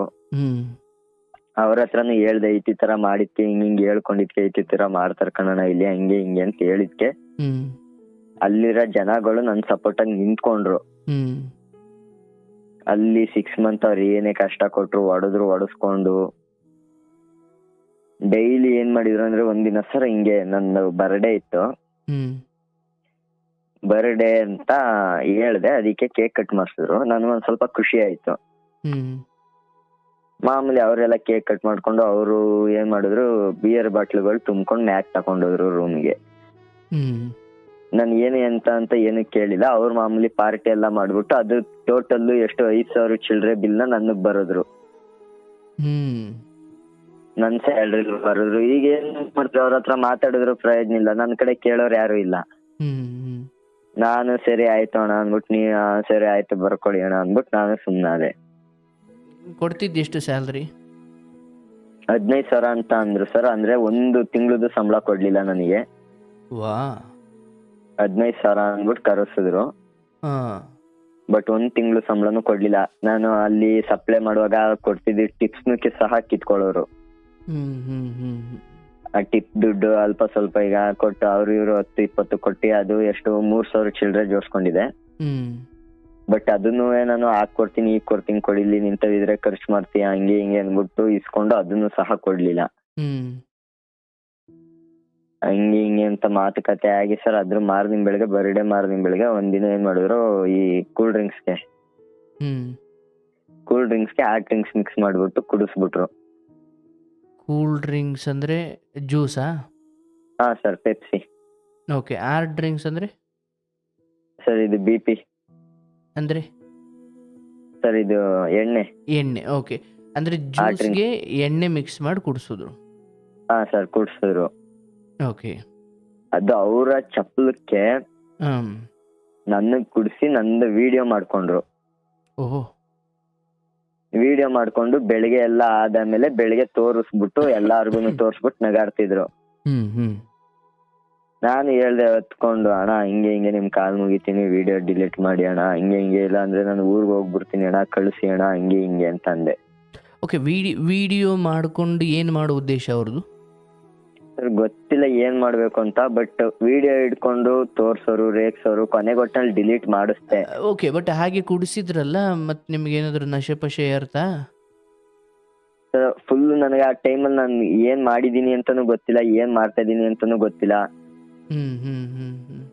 ಫುಲ್ ನನ್ ಪಾಡಿಗೆ ನಾನು ಏನ್ ಮಾತಾಡ್ತಾ ಇದೀನಿ ಅನ್ನೋದು ನನಗೆ ಗೊತ್ತಿಲ್ಲ. ವಿಡಿಯೋ ನೋಡಾದ್ಮೇಲೆ ನನಗೆ ಒಂಥರ ಆಗ್ಬಿಡ್ತು. ಆ ಟೈಮಲ್ಲಿ ನಾನು ಬದುಕ್ಬೇಕು ಅಂತಾನೆ ಅನ್ಸಿರ್ಲಿಲ್ಲ ನನಗೆ. ಅವ್ರು ಸತ್ತು ಬಿಡ್ರು, ಯಾರು ಹೆಂಗಿದ್ರು ಯಾರು ಕೇಳೋರು ಇಲ್ಲ, ಏನೂ ಇಲ್ಲ. ನಮ್ ಬದುಕಿರೋದು ಹೆಚ್ಚು, ಅವ್ರು ಸತ್ತು ಬಿಟ್ರೆ ಒಳ್ಳೇದೇನೆ, ಹಂಗೆ ಹಿಂಗೆ ಅನ್ಕೊಂಡು ಬಂದೆ. ಕೊನೆಯದಾಗಿ ಒಂದಿನ ಹಿಂಗೆ ಬಾತ್ರೂಮ್ ತೊಳಿ ಅಂದ್ಬಿಟ್ಟು ಆಸಿಡ್ ಪೂರ್ತಿ ಬಿಟ್ರು ಒಳಗಡೆ. ಅಲ್ಲೂ ಆಸಿಡ್ ಅಲ್ಲೂ ಸರ್ ಸ್ಮೆಲ್ಲು ತಡಿಯಕ್ ಆಗ್ದೇನೆ ಕಣ್ಣೆಲ್ಲ ಫುಲ್ ರೆಡ್ ಆಗಿ ತಲೆ ಸುತ್ತ ಬಿದ್ರೂ ಸಹ ಬಿಟ್ಟಿಲ್ಲ ಅಲ್ಲಿ ನನಗೆ ಕ್ಲೀನ್ ಮಾಡ್ಸೋರೆ. ನಾನು ಹಂಗೆ ಹಿಂಗೆ ಅಂದ್ಬಿಟ್ಟು ಹಿಂಗೆ ಕಸ್ಟಮರ್ ಹತ್ರ ಹೇಳ್ದಾಗ ಅವರು ಹೆಲ್ಪ್ ಮಾಡ್ತೀನಿ ಅಂತ ಅಂದ್ರು. ನಾನ್ ನಿನ್ಗೆ ಇವ್ರ ಹತ್ರ ಮಾತುಕತೆ ಆಡಿ ಹೆಲ್ಪ್ ಮಾಡಕ್ ಆಗಲ್ಲ, ಬಟ್ ನಿನ್ಗೇನು ಅಂತಂದ್ರೆ ಬ್ಯಾಗ್ ಕೊಡು, ನಾನು ತಕೊಂಡ್ ಹೋಗ್ತೀನಿ, ನೀನ್ ಹೊರಗಡೆ ಅಣ್ಣ ಯೂರಿಂಗ್ ಹೋಗಿದ್ ಬರ್ತೀನಿ ಅನ್ಬಿಟ್ಟು ಬಾ, ನಾನ್ ಬೇಕಾದ್ರೆ ನಿನಗೆ ಬಸ್ ಸ್ಟ್ಯಾಂಡ್ ಹತ್ರ ಡ್ರಾಪ್ ಹಾಕ್ಬಿಟ್ಟು ಬಸ್ ಹತ್ತಿಸ್ತೀನಿ, ನಿನ್ ಪಡು ನೀನ್ ಊರ್ಗ್ ಹೋಗ್ಬಿಡಪ್ಪ, ಇಲ್ಲಿದ್ರೆ ನೀನ್ ಸರಿ ಬರಲ್ಲ, ಹಂಗೆ ಹಿಂಗೆ ಅಂತ ಹೇಳಿದ್ರು. ಅಂದ್ರೆ ಮಲಗೋದು ಅಥವಾ ಬಟ್ಟೆ ಸ್ನಾನ ಇದೆಲ್ಲ ಅಲ್ಲೇ ನಡೀತಾ ಇತ್ತಾ? ಹಾ ಸರ್, ಪೂರ್ತಿ ಎಲ್ಲ ಅಲ್ಲೇ ಇತ್ತು ರೂಮು. ಬಾರಲ್ಲೇ? ಹಾ ಬಾರಲ್ಲೇ ಸರ್, ರೆಸ್ಟೋರೆಂಟ್ ಅಂಡ್ ಬಾರ್ ಅಲ್ವಾ, ಮೇಲ್ಗಡೆ ಒಂದ್ ರೂಮನ್ನ ನಾವು ಇದ್ ಮಾಡ್ಕೊಂಡಿದ್ವಿ, ಒಟ್ಟು 4 ಜನ ಇದ್ದಿದ್ದಲ್ಲಿ. ಓಕೆ. ಬಟ್ ಬೇರೆಯವ್ರಿಗೆ ಯಾರಿಗೂ ಈ ಮಟ್ಟಿನ ತೊಂದರೆ ಕೊಡ್ತಿರ್ಲಿಲ್ಲ? ಬಟ್ ಬೇರೆಯವ್ರು ಯಾರು ಒಬ್ರಿಗೂ ಸರ್ ಈ ತರ ತೊಂದರೆ ಕೊಟ್ಟವ್ರಲ್ಲ, ಅವ್ರ ಜೊತೆ ಸೇರ್ಕೊಂಡು ನನಗ್ ತೊಂದರೆ ಅಷ್ಟೊಂದು ಕೊಟ್ಟಿದ್ರು. ನಾನು ಅದಕ್ಕೆಲ್ಲ ತಲೆ ಕೆಡಿಸ್ಕೊಳ್ದಲ್ದಾನೆ ಅಲ್ಲಿಂದ ಡೈರೆಕ್ಟ್ ಇವ್ರ ಕಸ್ಟಮರ್ಸ್ ಹೇಳ್ದಂಗೆ ಕೇಳ್ಕೊಂಡು ಅವ್ರ ಜೊತೆ ಬೈಕ್ ಹತ್ತೋದೆ. ಅವರೇ ಸಹ ಬಸ್ ಚಾರ್ಜ್ ಅವರೇ ಕೊಟ್ಟಿ ಒಂದು 1000 ಅಮೌಂಟ್ ಕೊಟ್ಟಿ, ಆದಾಗ ಬೇಕಾದ್ರೆ ಹಾಕೊಡಿವಿ ಅಂದ್ಬಿಟ್ಟು ನಂಬರ್ನು ಕೊಟ್ಟಿ. ಅಂದ್ರೆ ಆ ಕಸ್ಟಮರ್ ಪ್ರತಿದಿನ ನಿಮ್ ದುಃಖ ನೋಡ್ತಿದ್ದವ್ರ ಅಥವಾ ಹೊಸದಾಗಿ ಬಂದಿದ್ದವ್ರ? ಇಲ್ಲ ಸರ್, ಪ್ರತಿದಿನ ಬರ್ತಿದ್ದವ್ರು. ಪ್ರತಿದಿನ ಎಷ್ಟೋ ಸರಿ ಕಸ್ಟಮರ್ ಕ್ಯಾಶಿಯರ್ ಬೋದವ್ರು, ಏನಿಕೋ ಹುಡ್ಗಂಗ್ ಆಡಿಸ್ತೀರಿ ಹಂಗೆ ಹಿಂಗೆ ಅಂತ. ಓಕೆ. ಅವರು ಸೊ ಬ್ಯಾಗ್ ತಗೊಂಡೋಗು ನಿಮ್ಗೆ ಸಪೋರ್ಟ್ ಮಾಡಿದ್ರು ಹೊರಗಡೆ ಬರ್ಲಿಕ್ಕೆ? ಹಾ ಸರ್, ಬಟ್ ಕಸ್ಟಮರ್ಗೆನೆ ಅವರು ಎಷ್ಟೋ ಸರಿ ಬೋದ್ರಿ, ನಿಂಗೆ ಯಾಕೋ ಮರೆಯ, ನಮ್ದು ನಾವೇನೋ ಮಾಡ್ಕೋತೀವಿ, ನಮ್ ಹುಡ್ಗ ಹಂಗೆ ಹಿಂಗೆ ಅಂತೇನೋ ಬೋದ್ರು. ಅವ್ರ ಆ ಕೋಪದಲ್ಲಿ ಕರ್ಕೊಂಡೋಗಿ ಹಂಗೆ ಹಿಂಗೆ ಅಂತೆಲ್ಲ ಹೇಳಿ ಬಸ್ ಹತ್ತಿ ಬಟ್ಟೆ ಎಲ್ಲಾನು ಇದ್ ಮಾಡಿ ಬಸ್ ಹತ್ತಿ ಬಸ್ ಚಾರ್ಜ್ ಕೊಟ್ಟಿ ಬೆಂಗಳೂರಿಗೆ ಬಂದ ಸರ್. ಅವತ್ತು ಬತ್ತಿದಂಗೆ ಡೈರೆಕ್ಟ್ ನಾನು ಇನ್ನೇನ್ ಮಾಡ್ತೀರಿ ಅಂದ್ಬಿಟ್ಟು ನಾನು ನಮ್ಮ ಬಾವಂಗ್ ಫೋನ್ ಮಾಡಿದೆ. ಅವರು ಸುಂಕದ ಗಟ್ಟೆಗೆ ಬಾ ಅಂತ ಕರೆಸ್ಕೊಂಡ್ರು. ಅಲ್ಲಿ ಬೆಂಗಳೂರಲ್ಲಿ ಸುಂಕದ ಗಟ್ಟೆಗೆ ಹೋದೆ. ಅವರು ಸರ್ ಕಾರ್ ಗ್ಯಾರೇಜ್ ಅಲ್ಲಿ ಕೆಲಸ ಮಾಡ್ತಾ ಇರೋದು. ಅಲ್ಲಿ ಸುಂಕದ ಗಟ್ಟೆಲಿ ಹೋದ. ಬೆಳಿಗ್ಗೆ ಮಾಮೂಲಿ ಅಲ್ಲಿಂದ ಆಯ್ತಿದಂಗೆ ಬೆಳಿಗ್ಗೆ ಎದ್ದು ನನ್ನ ಪಡಗ್ ನಾನು ರಿಟರ್ನ್ ಊರಿಗೆ ಬಂದ್ಬಿಟ್ಟೆ. ಫ್ರೆಂಡ್ ಊರಿಗೆ ಬಂದ್ಬಿಟ್ಟೆ ನಾನು. ನನ್ನ ಫ್ರೆಂಡ್ಗೆ ಎಲ್ಲಾನು ಹೇಳ್ಕೊಂಡೆ, ಈ ತರ ಆಗೈತೆ ಹಂಗೆ ಹಿಂಗೆ. ಅಂದ್ರೆ ಫ್ರೆಂಡ್ ಅಂದ್ರೆ ಭಾವನ್ ಮನೆಯಿಂದ ಅವತ್ತು ಬ್ಯಾಗ್ ತಗೊಂಡು ಹೋಗಿದ್ದು ಫಸ್ಟ್ ಹೋಗಿದ್ರಲ್ಲ ಆ ಮನೆಗ? ಸರ್ ಆ ಮನೆಗೆ ಹೋದೆ. ಅಲ್ಲಿಗೆ ಹೋಗ್ಬಿಟ್ಟು ಹೇಳ್ದೆ ಈ ತರ ಆಗೈತೆ ಅನ್ಬಿಟ್ಟು. ಕೊನೆಗೆ ಸರ್ ಅವನು ಹಾಕಿಸ್ತ ಅಮೌಂಟು 15,000 ಅಂತ ಅಂದವ್ರು. 4 ತಿಂಗಳು ಕೆಲಸ ಮಾಡಿದ್ರೆ ಅವ್ರು ಹಾಕಿದ್ದೆ 7,000. ಕೇಳಿದ್ರೆ ಹಿಂಗೆ ದುಡ್ಡು ಎತ್ಕೊಂಡು ಹೋಗೋನೆ ಅಂತ ಅಂದ್ರು. ನಾನು ವಾಪಸ್ ರಿಟರ್ನ್ ಅದೇ ಬಾರ್ಗೋದೆ. ನಮ್ಮ ಹುಡುಗನೇ ಕರೆದ, ಅದೇ ಬಾರ್ಗೋದೆ. ಕ್ಯಾಮ್ರಾ ತೋರಿಸಿ ಕ್ಯಾಮ್ರಾದಲ್ಲಿ ಪ್ರತಿಯೊಂದು ಚೆಕ್ ಮಾಡಿ ನನಗೆ ಅವ್ನು 1 ರೂಪಾಯಿನೂ ಬೇಡ, ನಂಗೆ ಆತರ ಬುದ್ಧಿನೇ ಇಲ್ಲ, ಹಂಗೆ ಹಿಂಗೆ ಅಂತೆಲ್ಲ ಹೇಳ್ದು. ಹೇಳ್ದ ಹಂಗೆ ಹಿಂಗೆ ಒಂದ್ ಸ್ವಲ್ಪ ಅದು ನಮ್ ಹುಡ್ಗ ಒಂಚೂರು ಅವನು ಸರಿ ಇಲ್ಲ ರ್ಯಾಶ್. ಹ್ಮ್ ಅವನೇನೋ ಜಗಳ ಮಾಡ್ಕೊಬಿಟ್ಟ. ಹ್ಮ್ ಜಗಳ ಮಾಡ್ಕೊಬಿಟ್ಟು ಬಾಟ್ಲಲ್ಲಿ ಹೊಡೆದು ಬಿಟ್ಟ ಕ್ಯಾಶಿಯರ್ಗೆ. ಹ್ಮ್ ಆಗ ಹಂಗೆ ಕಸ್ಟಮರ್ಗಳೆಲ್ಲ ಗೊತ್ತಿದ್ರಲ್ಲ ನನಗ್ ಪರಿಚಯ ಇರೋರು, ಹ್ಮ್ ಅವರೆಲ್ಲ ಬಂದ್ ಮಾತಾಡಿದ್ರು ಹಂಗೆ ಹಿಂಗೆ ಈ ಹುಡ್ಗಂಗ್ ಅಷ್ಟೊಂದ್ ಕಷ್ಟ ಪಡ್ತಿದ, ವಿಡಿಯೋ ಎಲ್ಲ ಮಾಡ್ಕೊಂಡು ಹಿಂಗ್ ಎದುರಿಸ್ತಿದ್ರು. ಹ್ಮ್ ಹ್ಮ್ ಅಂದ ಪ್ರೆಸ್ನವ್ರು ಕಳಿಸ್ತೀನಿ ವಿಡಿಯೋನು ಹಂಗೆ ಹಿಂಗೆ ಅಂತೆಲ್ಲ ಎದುರಿಸೋರು. ಹ್ಮ್ ಆ ತರ ಎಲ್ಲ ಇದ್ ಮಾಡ್ತವ್ರೆ ಅಂತ ಹೇಳಿದ್ರು. ಹ್ಮ್ ಆಗ ವಿಡಿಯೋ ಎಲ್ಲಾನು ಕಿತ್ಕೊಂಡು ನಮ್ ಹುಡ್ಗ ಫೋನ್ ಕಿತ್ಕೊಂಡು ವಿಡಿಯೋಸ್ ಎಲ್ಲ ಡಿಲೀಟ್ ಮಾಡಿ ಹ್ಮ್ ವಾಪಸ್ ಅಲ್ಲಿಂದ ದುಡ್ಡು ಎಷ್ಟು ಕೊಡ್ತಾ ಅಷ್ಟೇ ಇಸ್ಕೊಂಡು ವಾಪಸ್ ಬಂದು ಊರಿಗೆ ಬಿಟ್ಟ. ಎಷ್ಟು ಕೊಟ್ರು ದುಡ್ಡ? 7,000 ಮೊದ್ಲೇ ಹಾ ಸರ್, ಕಳಿಸಿದ್ರು. 7,000 ಅದೇ ಮೊದ್ಲು 7,000 ಕೊಟ್ಟಿದ್ರು. ಈಗ ಟಿಪ್ಸ್ ದುಡ್ಡು 3,500 ಆಗಿತ್ತು, ಅದನ್ನ ಮಾತ್ರ ಕೊಟ್ರು. ಹ್ಮ್ ಆ ಟಿಪ್ ದುಡ್ಡು ಇನ್ ಬಾಕಿ ದುಡ್ಡೆಲ್ಲ ಅಂತ ಅಂದ್ರೆ ಅವನೇ ಖರ್ಚು ಮಾಡೋನೆ, ಹಂಗೆ ಹಿಂಗೆ ಬಿಯರ್ ಎಲ್ಲ ಕೊಡ್ಸಿದ ನಮ್ಗೆ, ಹೊಸಿ ದುಡ್ಡಾಗಿರ್ಲಿಲ್ಲ ಅಂತ ಸುಳ್ಳು ಹೇಳಿದ್ರು. ಹ್ಮ್ ಅವ್ರವ್ರು ತಕೊಂಡ್ ಕುಡಿಯೋದು ನಂಗೆ ಹೇಳೋತನೂ ಇರ್ಲಿಲ್ಲ, ಬಿಲ್ ಮಾತ್ರ ನನಗ್ ಲೆಕ್ಕಕ್ಕೆ ಬರೀತಿದ್ರು. ಹ್ಮ್ ಒಂದಿನ ಈಗ ಸರ್ ಅವ್ರ ಬರ್ತ್ಡೇ ಇತ್ತು ಅಂದ್ರು ಅವ್ರ ಪಾರ್ಟಿ ಬಿಲ್ನು ನನ್ಗ್ ಹಾಕೋರು ನನ್ ಸ್ಯಾಲ್ರಿಗೆ. ಅಂದ್ರೆ ಆತ ಏನು ಬಾರ್ ಓನರ್ ಆತ? ಸರ್ ಓನರ್ ಅಲ್ಲ ಸರ್, ಇದು ಕ್ಯಾಶಿಯರ್, ಅವ್ರಿಗೆ ವಹಿಸ್ಬಿಟ್ಟಿರ್ತಾರೆ. ಸೊ ನೀವು ಓನರ್ಗೆ ಹೇಳ್ಕೊಳ್ಬೋದಿತ್ತಲ್ವ ಹಿಂಗ್ ಮಾಡ್ತಾರೆ ಅಂತ? ಸರ್ ಬಟ್ ಓನರ್ ನಾನು ಒನ್ ಟೈಮ್ ಹೇಳಿದೆ ಈ ತರ ಎಲ್ಲ ಮಾಡಿದ್ರು ಅಂತ, ಬಟ್ ಅವ್ರ ಸಪೋರ್ಟ್ ಆಗೇ ಇದ್ರು. ಓಹ್ ಅಂದ್ರೆ ಅವನು ಏನೋ ಹೇಳ್ತಾರಲ್ಲ ಸರ್, ಅಷ್ಟು ಏನೇನಾರು ಹೇಳ್ಕೊಂಡು ನಂಬಿಕೆ ಉಳಿಸ್ಕೊಂಡಿರ್ತಾರಲ್ಲ, ಹ್ಮ್ ಹ್ಮ್ ಹ್ಮ್ ಬಟ್ ಅವ್ರು ಹೇಳೋದೆಲ್ಲ ಸತ್ಯ ಅಂತಾನೆ ಅವ್ರು ಇದ್ ಮಾಡ್ಕೊಂಡ್ರು. ಹ್ಮ್ ಹ್ಮ್ ಹ್ಮ್ ಹ್ಮ್ ಅದು ಸರ್ ನಮ್ ತಾತಂಗ್ ಹುಷಾರಿಲ್ಲ ಅಂತಂದ್ರೂ ಸಹ ಕಳ್ಸಿಲ್ಲ ಅವರು. ಆಯ್ತಪ್ಪ, ಇಲ್ಲಿ ಸ್ನೇಹಿತರನ್ನ ಕರ್ಕೊಂಡು ಬಂದೆ, ಟಿಪ್ಸ್ ಬೆಂಗಳೂರಿಗೆ ಬಂದು ಹೋದೆ. ಬೆಂಗಳೂರಲ್ಲಿ ನಮ್ಮ ಭಾವ ಅವ್ರು ಏನ್ ಮಾಡಿದ್ರು, ಹಿಂಗೆ ಕಾಲೇಜ್ ನನ್ಗೆ ಓದಕ್ ಇನ್ನೂ ಆಸೆ ಇತ್ತು ಸರ್. ಆಗ ಹ್ಮ್ ಹಿಂಗೆ ಕಾಲೇಜಿಗೆ ಸೇರಿಸ್ತೀನಿ, ಮಾಡ್ಕೊಂಡು ಹೋಗು, ಇಲ್ಲೇನೆ ಕೆಲಸ ಮಾಡ್ಕೊಂಡು ನಿನ್ ದುಡ್ಕೊಂಡು ನಿನ್ ಕಾಲೇಜಿಗೆ ಸೇರ್ಕೊ, ನಾನೇ ಸೇರಿಸ್ತೀನಿ, ನನ್ ತಲೆ ಮಾಡ್ಕೊಂತಂದ್ರು. ಹ್ಮ್ ಹಾ ಸರ್ ಆಯ್ತು ಅಂದ್ಬಿಟ್ಟು ನಂಗಾಗ ಹೆಂಗೋ ಓದ್ಕೋತೀನಲ್ಲ, ಓದಕ್ಕಾರು ಸಿಗುತ್ತಲ್ಲ ಅನ್ನೋ ಖುಷಿ ನಾನು ಅವ್ರ ಜೊತೆನೆ ಕೆಲಸ ಮಾಡಿದೆ. ಹ್ಮ್ 1 ಮಂತ್ ಆಯ್ತು ಕಾರ್ ಗ್ಯಾರೇಜ್ ಅಲ್ಲಿ ಕೆಲಸ ಮಾಡಿದೆ. 1 ಮಂತ್ ಆದ್ಮೇಲೆ ಸ್ಯಾಲ್ರಿ ಕೇಳ್ದೆ. ಅವರು ನಿಮ್ ಭಾವನ್ ಕೇಳ್ಬೇಕು ಕಣಪ್ಪ, ನಿಮ್ ಭಾವನ್ ಕೇಳ್ಬಿಟ್ಟು ಕೊಡ್ತೀನಿ ಅಂದ್ರು. ಅಂದ್ರೆ ಕಾರ್ ಗ್ಯಾರೇಜ್ ಓನರ್ ಬೇರೆ, ಬಟ್ ಅಲ್ಲಿ ನಿಮ್ಮ ಮಾವ ಕೂಡ ಒಬ್ರು ವರ್ಕರ್? ಹಾ ಸರ್, ಅವರು ಒಬ್ರು ವರ್ಕರ್. ಸೊ ನಿಮ್ಮಂತೆ? ಹಾ ಓಕೆ, ನೀವು ಓನರ್ನ ಸಂಬಳ ಕೇಳಿದ್ದು? ಹಾ, ಓನರ್ ಸಂಬಳ ಕೇಳಿದೆ. ಅಂದ್ರೆ ಸೇರ್ಸಿದ್ದು ನಿಮ್ ಭಾವ ಅಲ್ವಾ, ಅವ್ರನ್ನ ಕೇಳ್ಬಿಟ್ಟು ನಾನು ಸ್ಯಾಲ್ರಿ ಕೊಡ್ತೀನಿ ಅಂತ ಹೇಳಿದ್ರು ಸರ್. ಅದಕ್ಕೆ ಆಯ್ತು ಅಂದ್ಬಿಟ್ಟು ನಾನು ನನ್ನ ಪಡೆದು ನಾನು ಸುಮ್ಮನಾದ್ರೆ, ಅದು ಮಾರ್ದಿನ ಬೆಳಗಡೆ ನಮ್ ಭಾವನ ಜೊತೆಲಿ ಕರ್ಕೊಂಡೋಗಿ ನಾನು ಸ್ಯಾಲ್ರಿ ಕೇಳಿದೆ. ಕೊಟ್ರು ಸರ್. ಎಷ್ಟು ಸ್ಟಾರ್ಟಿಂಗು 5,700 ರೂಪಾಯಿ ಕೊಟ್ರು. ಇವರು ಒಂಚೂರು ನನ್ನ ಆದ್ರೆ ಫೋನ್ ಪೇ ಇರ್ಲಿಲ್ಲ, ನನ್ನ ಹತ್ರ ಫೋನ್ ಇರ್ಲಿಲ್ವಲ್ಲ, ಬಟ್ ಫೋನ್ ಪೇ ಇವ್ರು ಮಾಡಿಸ್ಕೊಂಡ್ರು.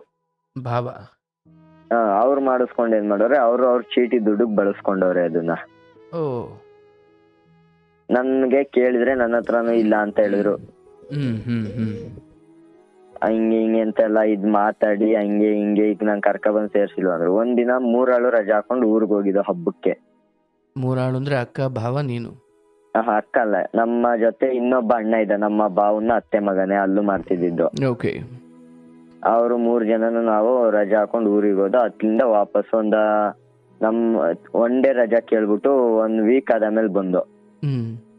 ಅಂದ್ರೆ ನನ್ಗೆ ಗೊತ್ತಿಲ್ಲ ದಾರಿಗಳು. ನಾನ್ ಸರ್ ಫಸ್ಟ್ ಟೈಮ್ ಬೆಂಗಳೂರು ಮೆಟ್ಲತ್ತಿದ್ದೆ, ಬೆಂಗಳೂರಿಗೆ ತುಳಿದಿದ್ದೆ ಆಗ ನಾನು ಬೆಂಗಳೂರ್ನ.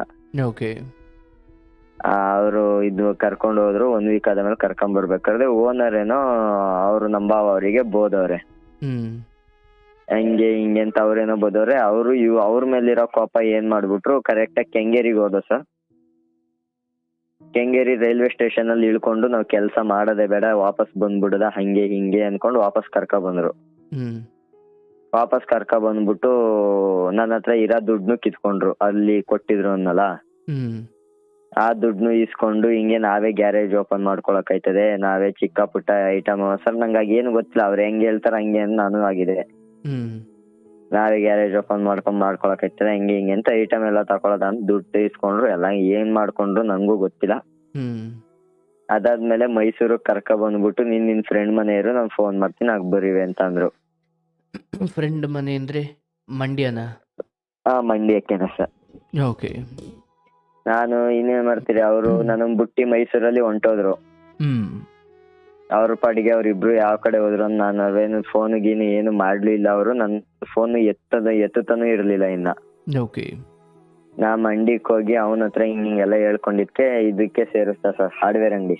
ಹ್ಮ್ ಹಾರ್ಡ್ವೇರ್ ಅಂಗಡಿಲಿ ಮಾಡ್ತಿದೆ ಸರ್. ಇಲ್ಲಾಂದ್ರೆ ಅದೊಂದು 3 months ಮಾಡಿದೆ ಹಾರ್ಡ್ವೇರ್ ಅಂಗಡಿಲಿ. ಹ್ಮ್ ಆಮೇಲಿಂದ ನಮ್ ತಾತಂಗೆ ಆಕ್ಸಿಡೆಂಟ್ ಆಗಿ ಹುಷಾರಿಲ್ಲ ಅನ್ನೋ ವಿಷಯ ಗೊತ್ತಾಯ್ತು. ಹ್ಮ್ ನಾನು ಆ ತಕ್ಷಣದಲ್ಲಿ ನಮ್ಮ ಓನರ್ಗೆ ಹಿಂಗೆ ರಜಾ ಬೇಕು ಅಂತ ರಜಾ ಕೇಳಿ ಮೈಸೂರಿಗೆ ಬಂದೆ. ಹ್ಮ್ ಬಟ್ ತುಂಬಾ ಸೀರಿಯಸ್ ಆಗಿ ಡೆತ್ ಆದ್ರು. ಹ್ಮ್ ತುಂಬಾ ಡೆತ್ ಆಗಿ ಸರ್ ಈಗ ಒಂದ 5 months 6 months ಆಯ್ತು. ಹ್ಮ್ ಹ್ಮ್ ಹ್ಮ್ ತುಂಬಾ ಸೀರಿಯಸ್ ಆಗ್ಬಿಟ್ಟಿತ್ತು ಸರ್. ಅಂದ್ರೆ ಗಾಡಿಲಿ ಬಿದ್ದ್ಬಿಟ್ಟು ಹೆಡ್ ಗೇಟ್ ಆಗಿ, ಹ್ಮ್ ಮತ್ತೆ ಬ್ಯಾಕ್ ಸೈಡ್ ಮೂಳೆ ಅದೇ ಬೆನ್ನುಂದು ಹ್ಮ್ ಹ್ಮ್ ಹ್ಮ್ ಅಲ್ಲೆಲ್ಲ ಮೂಳೆ ಮುರಿದೋಗಿ ಹಾರ್ಟ್ ಹತ್ರ ಅಡ್ಡ ನಿಂತು ಬಿಟ್ಟಿತ್ತಂತೆ ಮೂಳೆ. ಹ್ಮ್ ಹ್ಮ್ ಹ್ಮ್ ಅವ್ರ ಮೊದ್ಲೇ ಸ್ಮೋಕ್ ಮಾಡಿ ಮಾಡಿ ಲೆನ್ಸ್ ಎಲ್ಲ ಹೋಗಿದೆ ಸರ್. ಹ್ಮ್ ಲೆನ್ಸ್ ಎಲ್ಲ ಡ್ಯಾಮೇಜ್ ಆಗಿತ್ತು. ಬಟ್ ಅಲ್ಲಿ ವಾಟರ್ ತುಂಬ್ಕೊಂಡ್ ಬರ್ತಿದೆ ಫುಲ್ ಆಗಿ ಅಂತ ಹೇಳಿದ್ರು. ಹ್ಮ್ ಹ್ಮ್ ಬದುಕೋ ಚಾನ್ಸಸ್ ಇಲ್ಲ, ಬಟ್ ನೀವು ಅವ್ರು ಇರೋ ಗಂಟ ಚೆನ್ನಾಗಿ ನೋಡ್ಕೋಬೇಕು ಅಂತ ಮೊದ್ಲಾಗೆ ಹೇಳಿದ್ರು ಡಾಕ್ಟ್ರು. ಹ್ಮ್ ಎಷ್ಟು ಇಲ್ಲ ಅಂದ್ರೂ 2 ವಾರ ನಿದ್ದೆ ಇಲ್ಲಂಗ್ ನೋಡ್ಕೊಂಡಿದೀನಿ. ಅವ್ರಿಗೆ ಏನೇನ್ ಮಾತಾಡ್ತಾರೆ ಅಂತ ಅವ್ರಿಗೆ ಜ್ಞಾನ ಇಲ್ಲ. ಹ್ಮ್ ಏನೇನೋ ಮಾತಾಡೋದು, ನಾವ್ಯಾರು ಅಂತಾನೆ ಪತ್ತೆ ಹಚ್ಚಿರ್ತಿರ್ಲಿಲ್ಲ. ಹ್ಮ್ ಒಂದಿನ ನಾವ್ಯಾರು ಅಂತ ಹೇಳಿದ್ರೆ ತಿರ್ಗಾ ಪುನಃ ಇನ್ನೊಂದ 1 hour 2 hour ಬಿಟ್ಕೊಂಡ್ ಕೇಳಿದ್ರೆ ಯಾರು ಅಂತಾನೆ ಗೊತ್ತಿರ್ತಿರ್ಲಿಲ್ಲ. ಸುಮ್ನೆ ಕೂಗಾಡೋರು, ಕಿರ್ಚಾಡೋರು. ಹ್ಮ್ ನಂಗೆ ನನ್ಗೆ ಆಗ ನೋಡಕ್ ಆಯ್ತಿರ್ಲಿಲ್ಲ ಅವ್ರನ್ನ. ಹ್ಮ್ ಅಂದ್ರೆ ಸರ್ ಚಿಕ್ಕದ್ರಿಂದ ಹ್ಮ್ ಅಷ್ಟು ಪ್ರೀತಿ ಮಾಡ್ಕೊಂಡ್ ಬಂದಿದ್ರು. ಹ್ಮ್ ಒಂದು ಕರೆಕ್ಟ್ ಆಗಿ 3 days ಅಲ್ಲಿ ಅವ್ರು ಆಡೋದ್ ನೋಡ್ಬಿಟ್ಟು ನಾನು ಇರೋದೇ ಬೇಡ ಅಂತ ಅನ್ಕೊಂಡಿದ್ದೆ ಸರ್. ಇರೋದೇ ಬೇಡ, ಎತ್ಲಾಗ ಕಣ್ಣು ಇವ್ರು ಯಾರ ಕಣ್ಣಿಗೂ ಕಾಣ್ಬಾರ್ದು, ಹಂಗೆ ಹೊಂಟೋಗ್ಬಿಡ್ಬೇಕು ದೂರ ಅಂತ ಅನ್ಕೊಂಡೆ. ಹ್ಮ್ ನಾನು ಫ್ರೆಂಡ್ಸ್ ನಂಬಿದೆ ಸರ್. 1-3 ಜನ ಫ್ರೆಂಡ್ಸ್ ಇದ್ರು, ಹ್ಮ್ ಅವರೇ ನಂಗೆ ಎಲ್ಲ ಅಂತ ಅನ್ಕೊಂಡಿದೆ. ಹ್ಮ್ ಬಟ್ ಕೊನೆದಾಗ ಅವ್ರು ಯಾರು ಆಗ್ಲಿಲ್ಲ. ಆಗಿದ್ದೆ 2 ಫ್ರೆಂಡ್ಸ್ ಸರ್. ಏನ್ ಯಾವ ರೀತಿ ಆದ್ರು? ಸರ್ ಅವರು ಅಂದ್ರೆ ನಾನು ದುಡ್ಡಿದ್ದಾಗ ಯೂಸ್ ಮಾಡ್ಕೊಂಡ್ರು ಹ್ಮ್ ಅಂತ. ಅಂದ್ರೆ ಈಗ ಮನೆಗೇನು ಸ್ಯಾಲ್ರಿ ಕೊಡಂಗಿಲ್ಲ, ಇವನ ಹತ್ರನೇ ಇರುತ್ತಲ್ಲ. ಹ್ಮ್ ಈಗ ನಾನು ಹೆಂಗಿರೋ ಅವ್ನು ನಂಬಿದೀನಿ. ಅವ್ನ್ಗೆ ಏನಾರು ಪ್ರಾಬ್ಲಮ್ ಆಯ್ತು ಅಂದ್ರೆ ಕಾಸು ಕೇಳ್ದಕ್ಕೆ ಹಾಕೊಡಿನಿ. ಹ್ಮ್ ಅಕಸ್ಮಾತ್ ಊರ್ಗಿರ್ಗ್ ಹೋದಾಗೆಲ್ಲಾನು ಅಕಸ್ಮಾತ್ ಅವ್ನ ಫ್ರೆಂಡ್ ಪಾರ್ಟಿ ಕೊಡ್ಬೇಕು ಅಂದ್ರು ಮಗ ದುಡ್ಡು ಕೊಡ್ತೀನಿ ಅಂತ ಅನ್ನೋನು. ಹ್ಮ್ ಈಗ ದುಡ್ಡಿಲ್ಲ ಅಂತ ಅಂದ್ರೆ ಮಗ ಖರ್ಚಾಯ್ತು ಅಂದ್ರೆ ನೀನ್ ಯಾವತ್ತು ಖರ್ಚು ಮಾಡ್ತೀಯ ಹಿಂಗೆ ಹಿಂಗೆ ಅಂತ ಕೇಳ್ತಾರೆ. ಹ್ಮ್ ಮನೆಗ್ ಕೊಡಂಗಿಲ್ಲ ಏನಿಲ್ಲ, ಮಗ ದುಡ್ಡು ಕೊಡಕ್ ಹಿಂಗ ಅಂತೀಯಲ್ಲೋ, ನಾವೇನ್ ನಿನ್ ದುಡ್ಡು ಕೊಡಕ್ಕಿಲ್ಲ ಅಂತೀವ ಹಂಗೆ ಹಿಂಗೆ ಅಂತಂದ್ರು. ಹ್ಮ್ ಸರಿ ಆಯ್ತು ಅಂದ್ಬಿಟ್ಟು ಸರ್ ಅವ್ನಿಗೆ 15,000 ಏನೋ ಇಸ್ಕೊಂಡಿದ. ಹ್ಮ್ ಅವನು ವಾಪಸ್ ಕೊಡ್ಲಿಲ್ಲ. ಬಟ್ ಆ ದುಡ್ಡನ್ನ ಹ್ಮ್ ಎಲ್ಲಾರ್ನು ಅಷ್ಟೇ ಸರ್, ಹಿಂಗೆ ನಮ್ಮವ್ರು ತಮ್ಮವ್ರು ಅಂತ ನಂಬ್ಕೊಂಡ್ ಬಂದೆ. ಬಟ್ ಯಾರು ನಂಗೆ ಆಗಿಲ್ಲ. ಕೊನೆದಾಗ ಆಗಿದ್ದೆ ಮಾಮೂಲಿ ಇಲ್ಲಿ ಹಾಸನ ಹತ್ರ ಸರ್ ಒಂದು ಹುಡುಗಿ ಪರಿಚಯ ಇತ್ತು. ಹ್ಮ್ ನಾನು 2nd yearದು ಮುಗಿಸ್ಕೊಂಡು ಡಿಗ್ರಿಗೆ ಮಾಡ್ಕೊಳ್ಳೋದಂತ ಹೋದಾಗ ಅಲ್ಲೊಂದು ಪರಿಚಯ ಆದ್ರು. ಅಂದ್ರೆ ಅವಾಗೆಲ್ಲ ಎಲ್ಲಿದ್ದೆ ನೀನು? ಯಾರ ಮನೇಲಿದ್ದೆ ಸರ್ ನಾನು ಆಗ ಯಾರ ಮನೆ ಅಂತ ಅಂದ್ರೆ ಸರ್ ಹಿಂಗೇನೆ ಫ್ರೆಂಡ್ ಮನೆ ಉಳ್ಕೊಳ್ಳೋದು.